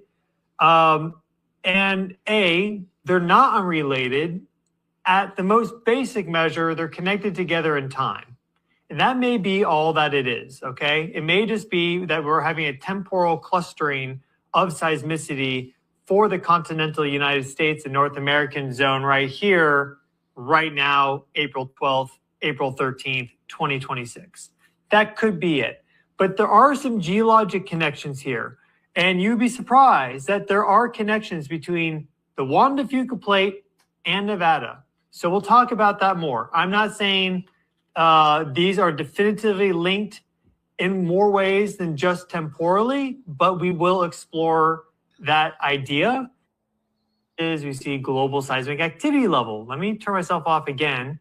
You see that we had this global seismic burst here to the live data tab. And this takes you to the Earth Analytics page where I have a variety of data feeds from different sources hosted.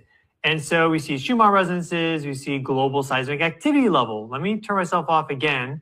You see that we had this global seismic burst here back at the end of March, going through the very beginning of April. So it lasted about 2 weeks here. No, not even 2 weeks. It lasted about 10 days. And we very well may be going to into another global seismic burst soon because of space weather factors. So one thing that I look at for earthquake forecasting is where is the activity right now? Violet light from the sun gets absorbed into the atmosphere of the Earth. So unless you're in space, you cannot see this. There's different ways of viewing the sun, sunspots and such on the surface, but you can specifically only see these angstrom views from space. Now, because we have these cameras in space, we are able to see more finely detailed structures and layers of the sun. Here we're looking at the solar corona. This is the outermost atmosphere of the sun. Many of you have heard me talk about this many times, so welcome back to class. But for those of you that are new, the sun has different layers. There is an outer layer. This is like the atmosphere of the sun, known as the corona. It's millions of degrees Kelvin. Kelvin is very similar to Celsius. So think millions of degrees Celsius, millions of degrees Fahrenheit, basically, right? Very, very hot. It's made up of plasma, the fourth state of matter. You have solids, liquids, gases, plasma. Well, what's that sequence? Solids are, all contained. The molecular structure is frozen, and there's a slight vibration to it, but not that much. Liquids, all of a sudden, these intermolecular or interatomic bonds, they can break, and now the things can move past each other. Think like water. H2O molecules are now moving past each other, only lightly bonded together via hydrogen bonds. That's special to water and some other compounds that have the dipoles to them. You heat that up some more, they can fly off from each other. Now you have gas molecules, and they basically repel each other, and they have less density and more energy. So you get this natural stratification of basically matter based off of its level of energy that it has. So solids are closer down, then you have liquids, then you have gases, and then you have plasma, because plasma takes a gas and ionizes it so much that it actually splits these molecules apart. So now you have particles flying around. So it's very, very energetic. We're looking at the outermost atmosphere of the sun, the corona, all these plasma particles, basically. Where it shows up black is where there is a deficiency in plasma. So there isn't any corona there. These are known as coronal holes. We see time and time again when there are large coronal holes on the Earth-facing side in the center to geo-effective position. So this zone right here, okay, when they are right there, we often see high magnitude earthquakes. There are a few ideas as to why. All right. So that coronal hole is coming into Earth-centric relationship. And every time we get this, we usually have an uptick in earthquake activity. So that big coronal hole that's caused earthquakes in the past, so it rotates around, then we get a little break, and it comes back again, and then we get a significant uptick in earthquakes. We're already getting an uptick in earthquakes. So now we're going to get hit with this coronal hole, and there's a very great possibility that the juice from that is really going to make things get funky, right? So just be heads up. We just saw some serious activity here. I've been living on and off in this area for a long time, and I've never seen any earthquakes of that magnitude here. So like I've said, things are going to start to uptick this year, right? So there's lots of things that are going on to cause that. Consciousness is actually a factor in this. The alignment of the planets, the planetary alignments are also having a factor with this probable coming uptick in earthquake activity. So, and it's not going to be, I think, focused just in the Pacific Northwest. I think it's going to hit a lot of places throughout the world. So be heads up wherever you're at. I think the earthquake activity, volcanic activity, and unfortunately tsunami activity really gets a big uptick this year and into next year. I think it's going to get even more intense. All right, guys. You know the deal. Stay in love vibration. That gives you the intuition, insights, and so forth that you're going to need to get through earth changes, this collapse of the system. All things are probably going to collapse and go to something much greater. So will it be an easy transition? I don't think so. Right. So, we're looking at the way things have progressed in the past. People that are psychopaths like to hold on to their power, and they don't care who gets affected and how badly they're affected as they try and hold on to that power. We've seen this throughout time, right? Thousands of years. Okay, lots of love. Stay in the love vibration, and we'll see you guys next time.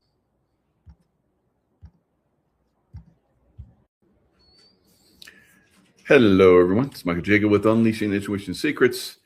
So the Iran conflict will heat up as I predicted, right? So we will see, I believe, at some point, boots on the ground, right? And it's just a matter of timing now. Lots of military transports have been, for the last several days, moving into the Middle East. Probably bombs and missiles and so forth are on those, and very possibly there's lots of military troops that are on those transport planes as well, going to get in position. So I don't think they're going to be like, I don't think it's going to happen Monday or next week. We still have a Marine Expeditionary Force that's moving into the area. It should be there sometime by the end of the week or maybe early part of next week. I don't know. It's going to be a matter of time. Now, like I said yesterday in my show, who's the only other person in history that has defeated Iran? And so only one in history. That was Alexander the Great. Now, how did he defeat them? He had superior military prowess that was basically much better than the Persians at the time, although the Persians, had massive armies and so forth. They controlled vast swaths of land. They outnumbered the Greeks on a massive scale. Right now, I think Iran has an army of IDF, not IDF, but IRGC of 1.5 million. And those are just some accounts that I've heard. So I don't think the U.S. has 1 million. I don't know. Maybe we do. But so, it seems to be no odds are against us. But the other thing that, and probably another major factor, the reason why Alexander the Great was successful is because the people of Persia at the time did not like their ruling class. Right? Sound familiar? All right. So everything is lining up for this to be the second time in history that Persia is basically defeated their army. Right. So we'll see. We'll see. I think there's no other way around it. In fact, I think we're going into a global war against the deep state. Right. And as I learned today, the Pilgrim Society.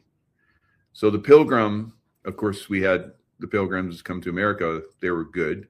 And, they did good things. We've talked about them. And they, connected with the Indians and had a good old time, Thanksgiving and all that good stuff. But the English wanted to continue to rule America and have, for the most part, done so to a great extent. Like our military is basically controlled by City of London. Banking system is controlled by the City of London. The media is controlled by City of London. And who is in the Pilgrim Society? Tucker Carlson, and his father was in the Pilgrim Society as well. I'm going to show you a lot of people that are in Pilgrim Society. The Pilgrim Society, basically, which is based in City of London, England, has been controlling a lot of the world for a long time. They control China, they control Iran, they control a lot, guys. All right, so ultimately, that has to be taken down. So that's why I say there will be a global war, right? Because that has to be taken down. City of London has to be taken down. And I don't know how it gets taken down. I don't know if Russia takes it down, right? That if we being the United States aligns with Russia, defeats the Chinese, because we're basically butting heads against the Chinese because the Chinese are trying to get oil through the Middle East, and it's not working out so good for them because President Trump today said we're basically shutting down the everything. No, if we're not going to have a deal with Iran, then nobody is going through the Strait of Hormuz, right? So who is he targeting? He's targeting probably the only ships that have been able to get through, and that's Chinese flagged ships that have paid, so they say, $1 million. But we know that China has given the Iranians upwards of, I think last I heard was 300 or 450,000 missile systems and drones. It's like, how much does America have? Like 7,000. All right. So it's kind of lopsided there. All right. But again, just like with Alexander the Great, he had a better, they were more advanced thanks to his father, Philip III. They were the most advanced military in the world at the time. And they had all of the Greeks, which is very rare, combine their armies. Of course, Alexander the Great defeated all of them, so they had to join him. And then he went over and defeated everybody. He defeated everybody. So until they poisoned him in Baghdad, right? Which is interesting because it gets to the point where did the Pilgrim stuff come from? It came from Babylon, right? Not far from Baghdad, Iraq. So Babylon, I went to Babylon when I was in that area. around 2003, 2004-ish, when I was contract security to protect diplomats and so forth. So I got to travel to Babylon. And of course, not of course, but if you did not know it, Saddam Hussein believed he was the reincarnation of Nebuchadnezzar II, who, after he defeated Cyrus the Great's army on the walls, didn't really defeat them, but they tried to breach the walls, 85 foot thick walls, and they weren't successful. So they were partying, and that's like this scroll started right on the wall, the writings on the wall. So he called on Daniel, the prophet, Israel, the Jewish prophet, to come in and decipher it, because none of his guys could do it. So basically, paraphrasing, Daniel said, "You will be destroyed." And they all laughed about that and thought that was really funny. But while that was happening, Cyrus the Great had diverted the Euphrates River so that he could go under the wall, because the Euphrates River, they had like this gate that went deep down into the Euphrates River, so no one could go past those 85 foot or 85 thick walls and the big iron gates that were in the Euphrates. So Cyrus the Great basically diverted the flow of the Euphrates, went under the gated wall, and defeated Babylon, and of course gave the Jews back and helped them fund the second temple, right, the Solomon's temple. So it had been destroyed by the Babylonians, and the Jews were enslaved. Now this moves into the next phase, where the Silk Road basically was run by, because Nebuchadnezzar had he basically made people pay for money, right? So and that was against the laws of Judaism, and you couldn't,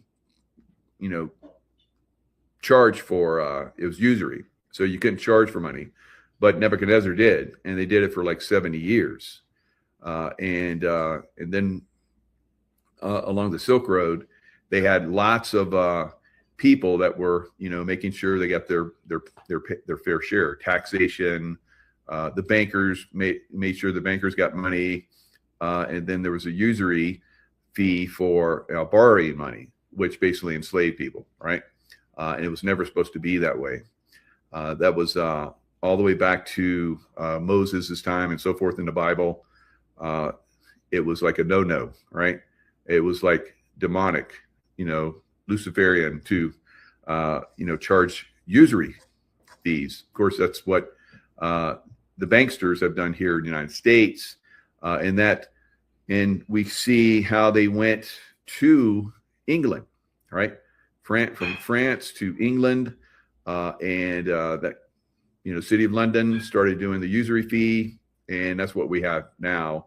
Federal Reserve, part of the Pilgrim Society, and of course, all the banksters that are part of the Federal Reserve, probably Pilgrim Society guys.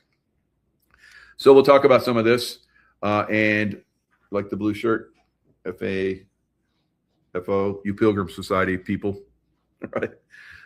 So that's where we are. So Pilgrim Society is basically deep state. That is the deep state. And we're going to talk a little bit more detail about that, but that's basically give you an idea where this conversation is going. And at the end, I'll talk about Peter Tickton, new Attorney General. Peter Tickton, like I talked about yesterday, went to high school with Trump and went into that military academy and was like his sergeant of arms, and Trump was like the company commander. And so they worked together for a long time. So I'll talk about how Peter Tickton plans to basically take down the deep state as Attorney General. So, and he's got everything outlined. So we'll talk about that. It's absolutely phenomenal. I'm going to have him on a show on Wednesday. David Clements is coming on tomorrow. So we got a heck of a lineup coming up for you guys. So, you want to You want to stay tuned. All right, so let's look at what's going on. The ceasefire is about ready to be over. We'll see how that's going to work out. But Trump, U.S. will blockade ships entering or leaving Strait of Hormuz. On his social media platform early Sunday that the U.S. Navy will begin the process of blockading all ships trying to enter or leave the Strait of Hormuz. That threat coming after a U.S. delegation led by Vice President J.D. Vance, U.S. Special Envoy Steve Witkoff, and the president's son-in-law, Jared Kushner, failed to reach an agreement with the Iranians to end the war during trilateral meetings in Islamabad. The simple fact is that we need to see an affirmative commitment that they will not seek a nuclear weapon, and they will not seek the tools that would enable them to quickly achieve a nuclear weapon. Iran's lead negotiator blaming the failure of the talks on the U.S., saying the U.S. side failed to win Tehran's trust during the negotiations. The White House is demanding Iran turn over its stockpile of enriched uranium, end its ballistic missile program, and its support for terror groups, as well as threats to stop the free passage of ships in the critical Strait of Hormuz, where 1/5 of the global oil supply flows. The strait's closure has been impacting gas prices here at home. The gas index showing a 21% increase last month, the largest one-month jump since records began in 1967. In an interview with Fox News, the president was asked if he thinks gas prices will be lower by the midterms in November. I hope so. I mean, I think so. It could be or the same, or maybe a little bit higher, but it should be around the same. I think this won't be that much longer. Meanwhile, despite no deal between the two sides, the president saying negotiations got friendly towards the end. We got just about every point we needed, except for the fact that they refused to give up their nuclear ambition. And that's the only point, frankly, to me, that was the most important point by far. Pakistani officials saying Sunday they hope to continue facilitating dialogue between the two sides. Marcus Moore. All right. So they're going to continue to talk. All right. Is that going to be like the U.S. is just going to continue to build up arms and personnel for the coming strike? Maybe. So it will be very interesting, how this goes. Now, I can tell you right now, the markets do not like this. All right. So all the upside that you saw last week is going to go bye-bye. And you guys know what I say. If oil goes up, stocks go down. All right. So oil is up big pre-market. All right. Futures are showing a massive spike right now in oil. Will President Trump be able to talk it down? Will he have something to say that brings the price down? Or will it be, okay, I'm done talking. It's time to kick some ass. All right. So we'll see. As you see there, that's a heck of a spike up. And right now it's up almost $10. It's up well over $100 again, a barrel, 105 right now. Same thing with UK oil, up $9.06 also. So up over $100 a barrel. The precious metals don't like that, right? At some point, like I said, precious metals turn around and they blast higher, right? But right now, people are going to be selling. The only thing that's going to help them stay solvent, and that's precious metals, because that's real money. And you're seeing also the dollar index is spiking a little bit there. That puts pressure on precious metals as well. Crypto does not like this either. It's down significantly. So we'll see what's going to happen. The market futures are down bigly, right? And let's look at that. So right now they've been just like plunging. I looked at them a little bit earlier, and they're down a little bit, quite a bit more than when I looked earlier. All right. So right now, futures for the market are down, as you see here. Over 1%, 1.11% for the Dow, and NASDAQ down 1.33, and S&P's down 1.15. All right, silver and gold down, crude oil up massively, right? And crypto, like I said, not liking it at all, right? So it's down XRP is getting hammered. Everything's getting hammered crypto-wise, right? So we'll see, probably, unless President Trump comes out and does the smooth talker that he is, turns things around, we're going to see a plunge, a massive plunge in the stock market tomorrow. All right, so what is this going to lead to? Regardless of whether they turn the spigots back on tomorrow, the energy crunch is worse, like that one guy said. It's worse than it's ever been. Worse than it's ever been, going all the way back to the 1960s. So those of you that lived through or read about the 70s, I lived through it, where oil prices skyrocketed and stayed up for a long time. We had stagflation, stock market went down, stayed down for years. And during that time frame, it was like hardly any jobs were available for a young man like myself, 18-year-old. I was like, well, I always dreamed about going to the military and being a Navy SEAL. So here we go. Right? So probably a good thing, because it turned out pretty good for me. Right. So what's going to happen to Europe? In America, not so much, because we produce more than we need as far as oil now. Even though Biden tried to destroy our oil industry, it didn't work out. Right. So Trump came back and it's drill, baby, drill.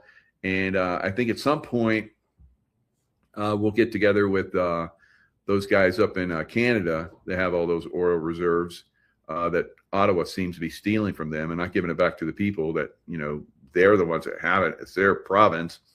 So I think there's going to be something worked out with them. We'll see how that works out. So Edmonton, Alberta. So looks like you guys are going to be in the groove again, but we'll see. It's tough out there right now as far as like the deep state.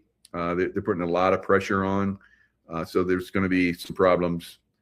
It's snowing over there. Yes, your astute observation skills, right?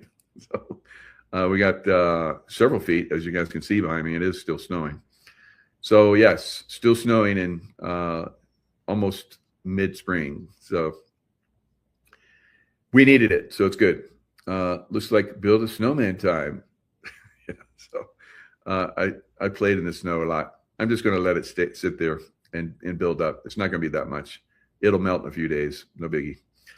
All right. So what else? We have MonkeyWorks. So MonkeyWorks, as you guys, if you've watched him at all, if you're not, then he gives really good insights as far as, what's going on in the world. But first, I'm getting ahead of myself. Let's listen to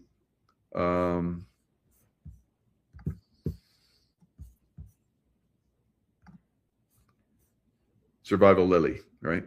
Survival Lily. All right, Survival Lily brings up some good stuff. She lets us know what's going on in Europe. She cuts through the BS, and this is what's going on. Again from Europe, and it doesn't look that great, actually. Beyond what we can imagine, Europe's coming energy crunch. With the war in Iran threatening to choke off energy flows for the foreseeable future, Europe is facing a supply shock that promises to cripple manufacturing, ground airlines, hike up the price of food, spike borrowing costs, and send inflation spiraling back to crisis levels. If the war drags on, it will place a burden on the European economies, says Christine Lagarde, the president of the European Central Bank, and warned in a recent interview that long-term effects are probably beyond what we can imagine at the moment. With almost all global suppliers at maximum capacity, European leaders are beginning to realize that the LNG supplies that they were counting on are not coming here as expected. It's not like we have a buffer. It's not like we have some security here. Europe will start to feel the pain this coming month, or possibly even in a few weeks. While energy prices, oil and gas could still stay high in Europe even if the war in Iran ends, Europe may not yet breathe a sigh of relief due to long-lasting impact on energy supplies on which the bloc heavily relies. Even if peace is made tomorrow, still we will not go back to normal in the foreseeable future. Rising gas prices impact British and European energy bills via both the direct cost of gas and the increased cost to generate electricity through gas-fired power plants. Yeah, a lot of people don't know that actually about 30% of electricity in Germany, I believe, or in Austria, is coming from gas-fired power plants. So if the natural gas price is going up, the electricity price is going up as well. Europe begins energy rationing as the crisis moves into daily life. The European Union has begun urging citizens to work from home, drive less, reduce... To work from home. We're moving into the energy lockdowns, guys. It's coming. Speed limits and cut overall energy consumption as part of an emergency response to the shock created in the Iran war. The language coming out of officials make it clear that this is not just temporary. European authorities are warning of a very serious situation with no immediate end in sight. Yeah, some people would also call it an energy lockdown. This will not... Yes, an energy lockdown. It is coming. All right, so it's coming. Right? There's no way that we can get around that. They have planned this. Trump stepped in early to try and get control of it. That's my thoughts on it. So now let's look at some other things that are pretty much out there. That's very concerning. All right, so you guys know that Orban in Hungary, he was basically the stopgap for the European Union from pushing an extremism. He lost today. So this is a very, very bad sign for Europe because they're going to push a war with Russia, guys. When everything fails, they take you to war. They take you to war, right? Orban concedes.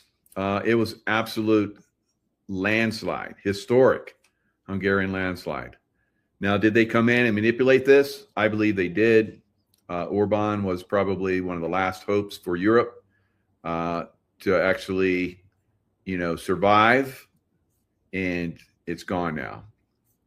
So in a stunning collapse that ends 16 years of uninterrupted rule, Hungarian Prime Minister Orban conceded defeat in Sunday's parliamentary elections. So it was a massive defeat. So looks like they got 128 seats of the 199 seat National Assembly. So did the people really hate Orban that much? All right. Or something else? The concession delivered as vote tallies continue to roll in. Did they have mail-in voting? With record 77.8% turnout, marks the first time in the post-communist era that Orban's Fidesz has lost control of parliament. It validates the dire warning Orban himself issued just days ago in his final campaign rally. We could now lose everything. So to Peter Magyar, the 43-year-old former Fidesz insider who rocked Tisza from fringe movement to projected governing force in under 2 years, hailed the movement as a turning point for Hungary. Yes, turning point probably for hell, right? So the result upends the European political landscape. Brussels truce, frozen European Union funds. So they're trying to put pressure on Orban. He wasn't having it. So now they're going to get 20 billion that they froze. That was Hungary's money. So they were. That's why I'm led to believe that they came in and hijacked this election. Hungary's systematic vetoes on Ukraine aid, migration policy, and rule of law mechanisms are likely to end. So migration policy. So now Hungary's going to get flooded with migrants again. Rule of law mechanisms likely to end. Orban's pro-peace, Russia-friendly stance, including delays on sanctions and energy deals, will almost certainly be reversed. Populist right in free fall, this defeat delivers a body blow to Europe's nationalist movements. Marine Le Pen, Matteo Salvini, and Germany's AfD lose their strongest Central European anchor. Donald Trump's recent endorsement of Orbán as a strong leader and J.D. Vance's pre-election Budapest visit now looked like backing the wrong horse. Well, they were backing the right horse, but the wrong horse is in there, in my opinion. Markets react, so they like it. All right, so this is a body blow for Europe, guys. And it's basically they're going to descend into extreme control by the deep state, right? So the deep state obviously came in and stole our election, and we have to be be very, very aware that they could possibly, hijack the midterms as well, right? So lots of things are going to start to transpire very quickly. There's going to be victories, and then, like we just saw there, very significant defeats, right? So what's going on in the Middle East? We're moving lots of equipment over there. So we got Monkey Works, all right? I don't know what happened to Monkey Works here. He's got the Mod Squad look going on. You guys remember the Mod Squad back in the late 60s and early 70s? It was a great show. I was sad when it went away. But that was the same time frame where they had Dark Shadows, Barnabas Collins, back when we had the the vampire guy. So that was back when we had soap operas that were very popular. Now you got, anytime you want to watch that stuff, you have access. So soap operas are no longer, now we got those little mini series that are all over the place now. They're pretty cool. All right, so this is what's going on, guys. We're moving a lot of stuff over to the Middle East. Let me show you something, though. I'm going to take you over here to the reach traffic, and I want you to see the last 4 days. Now, I will tell you the 4 days before that was just as intense. Okay, but notice right here, that's Fort Hood. That tells me that they are grabbing the airborne guys. Right, they're flying them up here to Dover, then they're getting on flights and they're flying across. Notice the consolidation into the port area. That tells me too that they're bringing more equipment into the ports.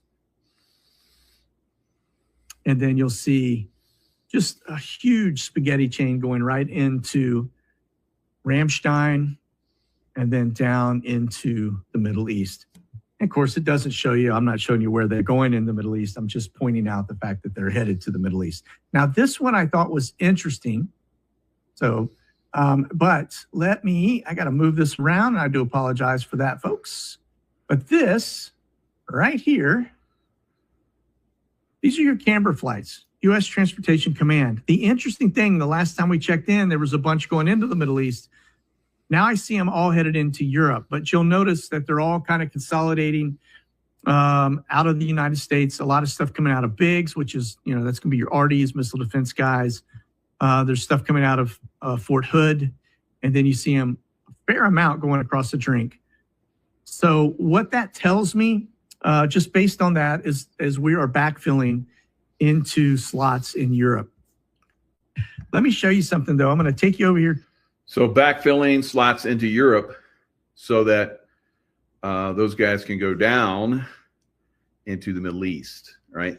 So you have, from Fort Hood, you have, the paratroopers are basically heading over on a massive level, looks like.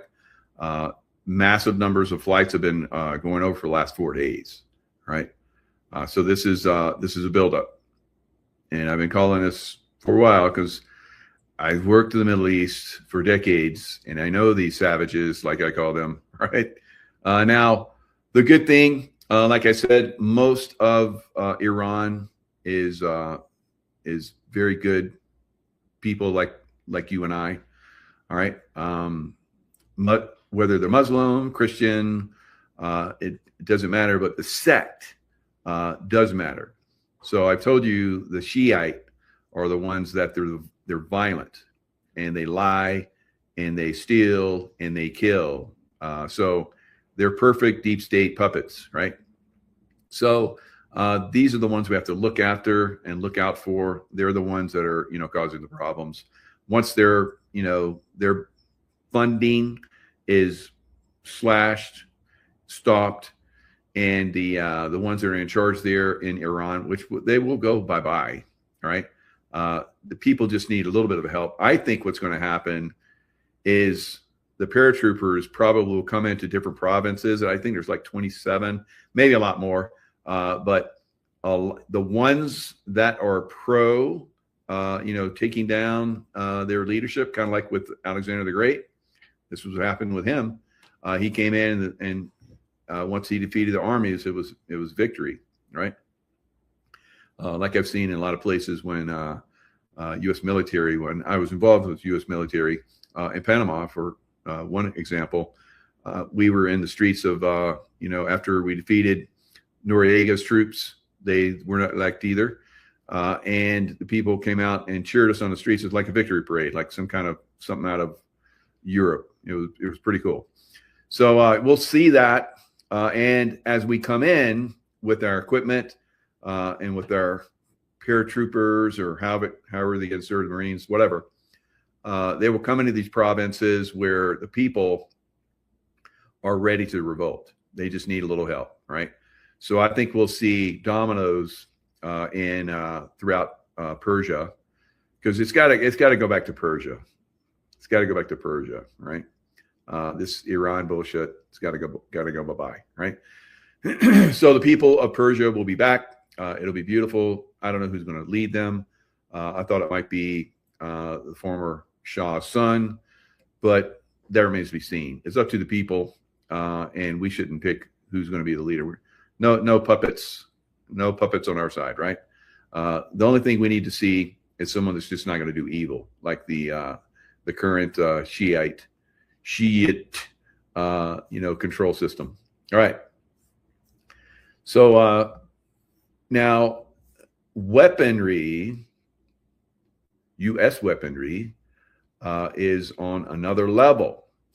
Now, you guys that may have watched my last two shows where I was like kind of hinting, and then I was a little bit more forceful yesterday. You need to wake the hell up and realize that President Trump is bringing back the good side of, the space race and space, going back to the moon. And eventually he even says we're going to Mars. President Trump said that, right? So I think we need President Trump for another 4 years. What do you guys think, right?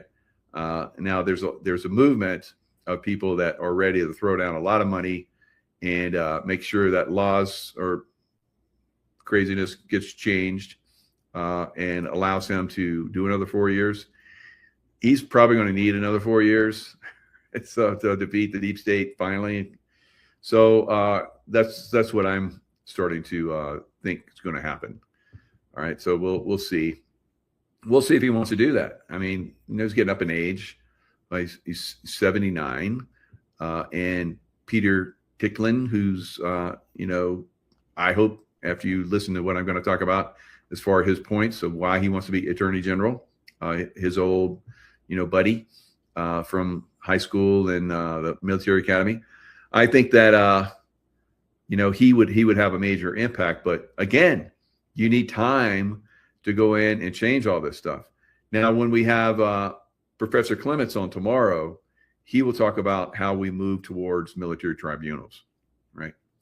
I heard him give a presentation, at the Bond Gate that I went to, and we'll talk about how you guys can come to the next, show, which is the Fraud Gate, which basically goes into the election and all the different things that are a problem right now. Our taxes and everything is fraud beyond belief, right? Property taxes, everything, complete fraud, needs to be replaced, needs to be taken away, right? So I think we're moving that direction. All right, so weaponry. So weaponry is decided for the most part by the Pilgrim Society, the deep state, right? And our City of London. Now, you've heard Juan O'Savin come on and say it's all about the City of London. We're in the Second Revolutionary War. Kind of never ended, guys, right? War of 1812, and they're constantly coming in and infiltrating. One of those was Rothschild's central banking, Federal Reserve. And then we had, we had Civil War, all these different things. This is all part of Pilgrim Society. And it's like a, poke in our eye because, the Pilgrims were great, but they made the Pilgrim Society, which is absolute opposite, right? So just keep that in mind as I talk about the Pilgrim Society, right? So what is the Pilgrim Society saying about, our weaponry? Now, I talked about yesterday also in the, space and how we're going back to where space is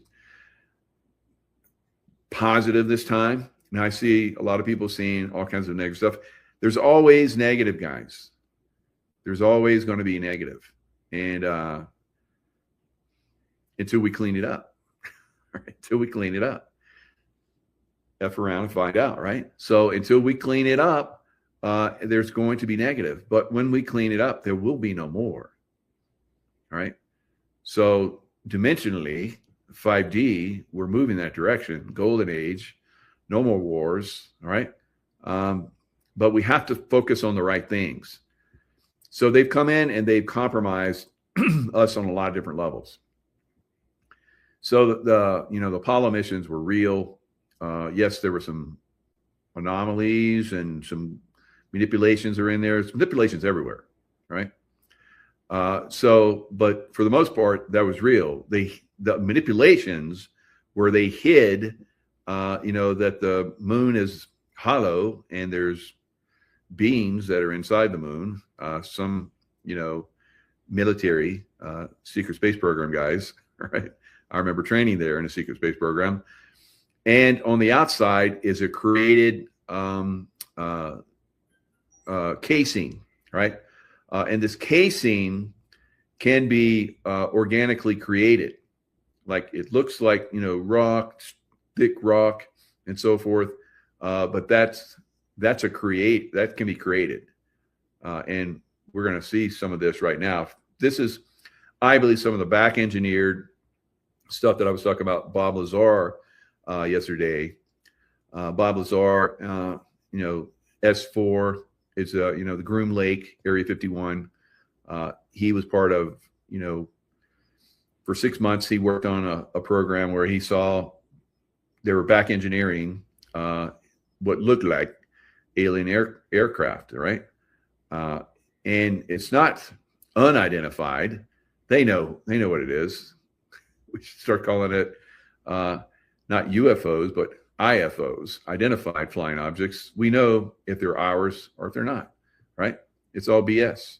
It's all part of the conditioning of everyone's mind that we don't know what they are, bullshit, right?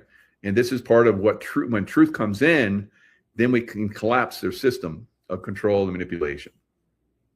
All right, so let's look at this. We're going to look at, how they plan technologies, where the technologies are at. We are extremely advanced, guys. Up with ceramics, or it comes up with interesting alloys, which of course is a French word for friends, where two different metals can join together and share properties. That has always been at the cutting edge. You needed to keep these really secret alloys very secret, and for your defense contractors, because you could go higher and faster and hotter. That's interesting too, because it's a nickel super alloy. We mentioned Tritonol was actually nickel and titanium. Right. And this just happens to be another nickel super alloy. And actually, it freed the U.S. from having to purchase Russian rocket engines, because now it could go inside of the engines. And like Simon mentioned, now they're talking about 9 unidentified, flying object scientists, right? Disappear from secret reverse engineering programs. So this is the deep state activity that's going on. We have good people out there doing good work and working for the good side, and the deep state's coming in and hijacking stuff still. Matters. Like the hotter you can take, the faster your jet engines can go, the faster your rockets can go. Rockets. Yeah. So material science is huge, in warfare. Look, the F-22, the F-35, just the material that it's made out of, the B-2, the stealth material is super secret. You're not allowed to go up to any of these aircraft. So if you see that movie or you see some of the stuff that Bob Lazar, I highly recommend S4, the Bob Lazar story, right? You got to watch it so you understand. So it's on Amazon. Buy it, right? You're going to want to watch it over and over again. So in there, you're going to see this spacecraft that has composites that are phenomenal. And now I've been seeing on some like the B-2 and some of these other stealth aircraft, I'm seeing those composites, right? So they back engineered them. It took them a while, but they back engineered them, I believe, and they're being very, very secret with it. It's not just the shape of them. It's also the materials are very important. And just think of all the things we make. I mentioned computers, the silicone is extremely important. Lasers, how do you actually make lasers? If you just look at our targeting pods, the glass on the targeting pod is actually a see-through aluminum, essentially. That's a crystal. They actually grow that as a crystal. They grow that as a crystal, right? So some of these objects in space were grown, right? Like the shell of the moon that's protecting what's inside, right? Because you see the moon is pockmarked with craters from, being hammered, but everybody inside safe, right? 3i Atlas, another one that I believe is grown, from crystals and so forth. And then they take those craft and they grow the crystal stuff around a craft and then they fly it. And, the turbine blades on the F-22, the reason it's able to go so fast and so high is they actually grow the turbine blades as a crystal. Right. And it's able to just take incredible heat. So that's how they're able to produce just better aircraft. We can fly faster, fly higher. We can shoot better lasers. We can see in the dark. We can be stealth. The U.S. does have a huge advantage in technology. And this is all due to our knowledge of reality, right? Now, when I was in the military and as a young Navy SEAL, we were still using all the technologies from World War II and the Vietnam War. Very outdated. And then in the early 80s, then everything started to change rapidly. So this is where all of the back-end engineered stuff started to come to us from these UFO, IFO, all right, different projects. And, there were little whispers of that. But as, time goes on, we're starting to see, all of us are starting to see, this is a reality, right? We do have the capabilities of doing this. Now they're going to start to go into what happened, and this is something that they've had technology for a long time as well. What happened in Venezuela? Why all those guys, just like, were bleeding from, their orifices and dropped to their knees and were completely useless as fighters. Comes from material science. Pretty much everything comes from materials in some manner. How you produce your electronics, how you receive your electronics, how you hide all your aircraft. So materials are huge. And like Simon said, that's probably the main reason none of this is is allowed out, it's not just for the social ramifications or us learning that the government, could have been lying to us for decades. I think we found that out in many other ways. Yeah. So it really comes down to an advantage, losing your advantage. As soon as your adversaries know about this, now they can reverse engineer it. China is very good at reverse engineering everything we make. As soon as you don't want to show your hand, as soon as you show your hand to China, they're going to copy your hand.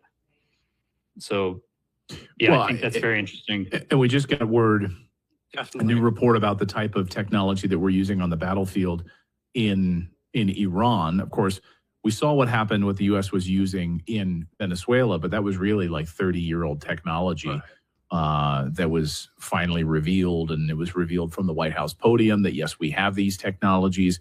But now a new report, I'm just going to show this. This is being reported about what they've been equipping on Black Hawk helicopters. But one of the most helicopters. dangerous electronic warfare comes from the disc-shaped objects attached to this Black Hawk helicopter. Oh, yeah. And this is a soft kill microwave technology. What's being fired at, and so basically it's fired at ground troops from a distance, and it basically melts their brain inside of their head. This high-powered microwave devices with this front. All right. So as you guys can see, the technology is super advanced. In the first, was it the first? No, the second Gulf War, where we came in and like 100 hours, we defeated the Iraqi troops and drove them out of Kuwait and drove them through the desert and have them running back to Iraq. And there was a long line. This is when the A-10 Warthog really came into visibility as far as an incredible piece of aircraft. They basically, it was a line of death for the Iraqis as they were trying to escape from Kuwait, and the Warthogs just basically ate them up as they tried to. They were stealing cars from Kuwaitis, probably BMWs and Lamborghinis, but maybe, and because they're there, I've seen them. Wow. So they Mercedes, whatever they had, they were just stealing the cars and just getting the heck out. And there was it's a long road from Kuwait to Iraq, the first city in Iraq. And that road was just a road of death, right? So now inside of our form, that's a glutathione. That's a LifeWave glutathione, activates my glutathione, right? So it's good for your health. Good, keeps you healthy, right? So they had technology, and it wasn't revealed for a long time, but they had technology. All of the Iraqi troops that were in foxholes and so forth, that they were thinking they were going to have a real hard time, getting them out of those foxholes. They used sound frequencies on those Iraqi troops, and drove them crazy, drove them out of the foxholes, had them surrendering like crazy. So, once you reveal these technologies, like they were saying, then the enemy is going to back engineer it. And so that's one of the reasons why, they've kept the space program and some of these technologies to themselves. In fact, in that movie with Bob Lazar, he said when he first came in, there were some Russians that were there, and they were, working together on some of the technologies, and then they discovered something very valuable, and they sent the Russians out. It's like, time for you guys to go, right? And they'd obviously discovered something that was going to give us an edge, so they sent them packing. Of course, the Russians have edges because they have, back engineered some, UFO type technologies too. Probably some positive, groups are working with them. And this, guys, is why I believe, because the deep state basically was the ones that took down the Russian Tsar. So Lenin was in a gulag, all right, a prison in, Russia, because he was trying to foment a revolution. And so after he was done, they sent him to, Siberia. He was there for a few years, and then he escaped, and he ended up in England, and he was there creating the group that would come in and basically take down the Tsar and turn Russia into it was horrible for Russia, guys. Russians thought it was the end of the world for them. All right. We're not going to see the end of the world. We're going to see the beginning of a new world. And Russia, I think, is going to help us get there. So the Tsar's family, Lenin and those guys came in and said, look, stop fighting. And we're just going to let you guys, we're going to give you safe passage to Europe, and you guys can live out the rest of your lives. You're just not going to do it here. Right. And so they're like, okay. And so they're waiting in the palace. And then, of course, these people are horrible. Right. So we cannot deal with them. The only way they understand is the pointy end of a gun. Right. And then they'll make a deal. So Iran has been making deals. It's like, but like I said, I told you guys, they're just stalling for time. They're just stalling for time. And we're stalling for time too. So we're, as you guys saw, we're seeing a lot of stuff over there. Right. And kind of keeping it quiet, but Mod Squad boy just like gave it up. Funny. Good job, Monkey Works. Keeping us informed. But what he said is he doesn't give away too much information. I'm the same way. All right, the Pilgrim Society. All right, let's talk a little bit about it. Now, there is a book. I saw Ann Vandersteel with this one gentleman. And the way I found out about it is Dr. Arden contacted us, Tracy, got a message from him, because I was talking about the Pilgrim Society, and I was like, what is this Pilgrim Society? I asked, and he heard me ask about that. So he's like, watch this. So thank you, Dr. Arden. So this is Michael T. McKibben. So this woman right here, Lillian Scott Troy, she unmasked the British Pilgrims Society plan to annex America. This is unbelievable. All right. Unfriggin' believable. So let me share the screen so you can see this book. But hopefully I can have this gentleman on and we can discuss because it's quite substantial. And you can go see him, like I said, with Ann Vandersteel. She did an interview with him. So unbelievable stuff. And let's see if I can go through this a little bit. So this is the Kindle version. All right, unmasking a sinister plot to steal America's soul. She is probably one of the greatest heroes ever, right? So, and she's, until today, I had no idea. I didn't even know who she was. But I can tell you, this puts together so many pieces of the puzzle, guys. So many pieces of the puzzle. And I'm a historian, dude, right? I love history. I've studied history my whole life. I go deep down the rabbit holes in this stuff, and it's substantial. Now,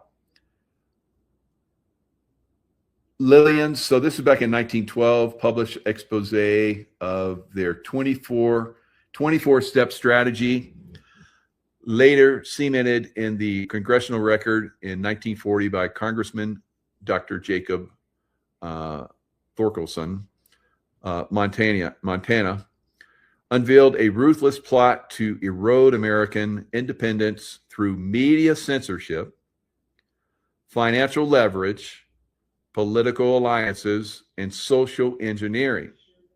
This is back in 1912. They had this 24-step plan, and she revealed it. Sounds familiar, doesn't it? She dubbed the Benedict Arnold Society, including Andrew Carnegie, J.P. Morgan, Paul Warburg, Elihu Root, and John D. Rockefeller as Pilgrim Society traitors to America, like Benedict Arnold was during the Revolution. All right, so I've read through some of this. I've gone down so many rabbit holes with this information, guys. It's absolutely stunning. Stunning, right? So hopefully we can get this gentleman on. So I'd like to ask him lots of questions because I love history. And he is, wow, he blows it up. He's like, everything Ann asked him, he's like, took it down a huge rabbit hole. I'm like, holy smokes. So I'd stop it. I'd listen to it for a couple minutes, and then I'd do like an hour of research. I was like, what? Unbelievable. So it's really incredible. So from her interview of him, she wrote what they went into. His research traces the development of Babylonian-style debt banking, taxation systems, and merchant banking networks through history and into the modern financial centers of power. So the Silk Road, from China all the way up into Europe, it was basically, like I said in the earlier part, it was run by the Khazarians, right? And they had another name for them, and he talks about that. And then they changed their name, and they became the Ashkenazi Jews. And he goes into how they, in their, what do they call it? What do the Jews call their Bible? The first part of it, I can't remember now. But anyway, during the time they were in Babylon, they took on the Babylonian ways of usury and taxation, and they weren't Jews. A lot of these people that were working on the Silk Road, but everybody was like, they thought the Jews were worthy and good people and so forth. So they're like, oh yeah, we're Jews. But they weren't. And they came from all these different cultures, and they ran the Silk Road, and they basically, were taking money from people, usury and taxation, all kind of crazy stuff. Kind of what Iran's trying to do, right? Same bullshit people, guys. Even though the Muslims, especially the Shiite, they claim they hate Jews. Jews were in Persia for a long time. They got along, and that's one of the reasons why Israel wants to hammer Iran, because they were all buds for a long time, and then the Shia came in and ruined it, right? So that's a little bit of history. Anyway, the Ashkenazi, Jews, we've talked about them, and of course, they made their way to England eventually, and once they got to England, they got into the banking system. And then there was a king that came along, Edward I. He was the first English king to expel the Jews. King Edward I and the expulsion of the Jews, and because they were doing the usury stuff. And he basically kicked them out, said, take what you got on you and get out. We're going to seize everything else. Right? So they were gone for a long time. For a very long time. So he kicked him out in November 1st, 1290. And then it basically, when Oliver Cromwell came back, city of London, he brought the Jews back. Yes, in 1656. So then the Jews came back into the city of London, and now we have this problem throughout the world, guys, right? Now, why did, there's all kinds of stories of why King Edward I kicked the Jews out. They talk about how they were like, all kind of crazy stuff. Sounds really weird, right? Unless you guys know about, the stuff that these guys do at that level. All right. So now, of course, they're not the regular Jews. So this is where it gets all convoluted. And you have regular Jews, just like you have regular Christians.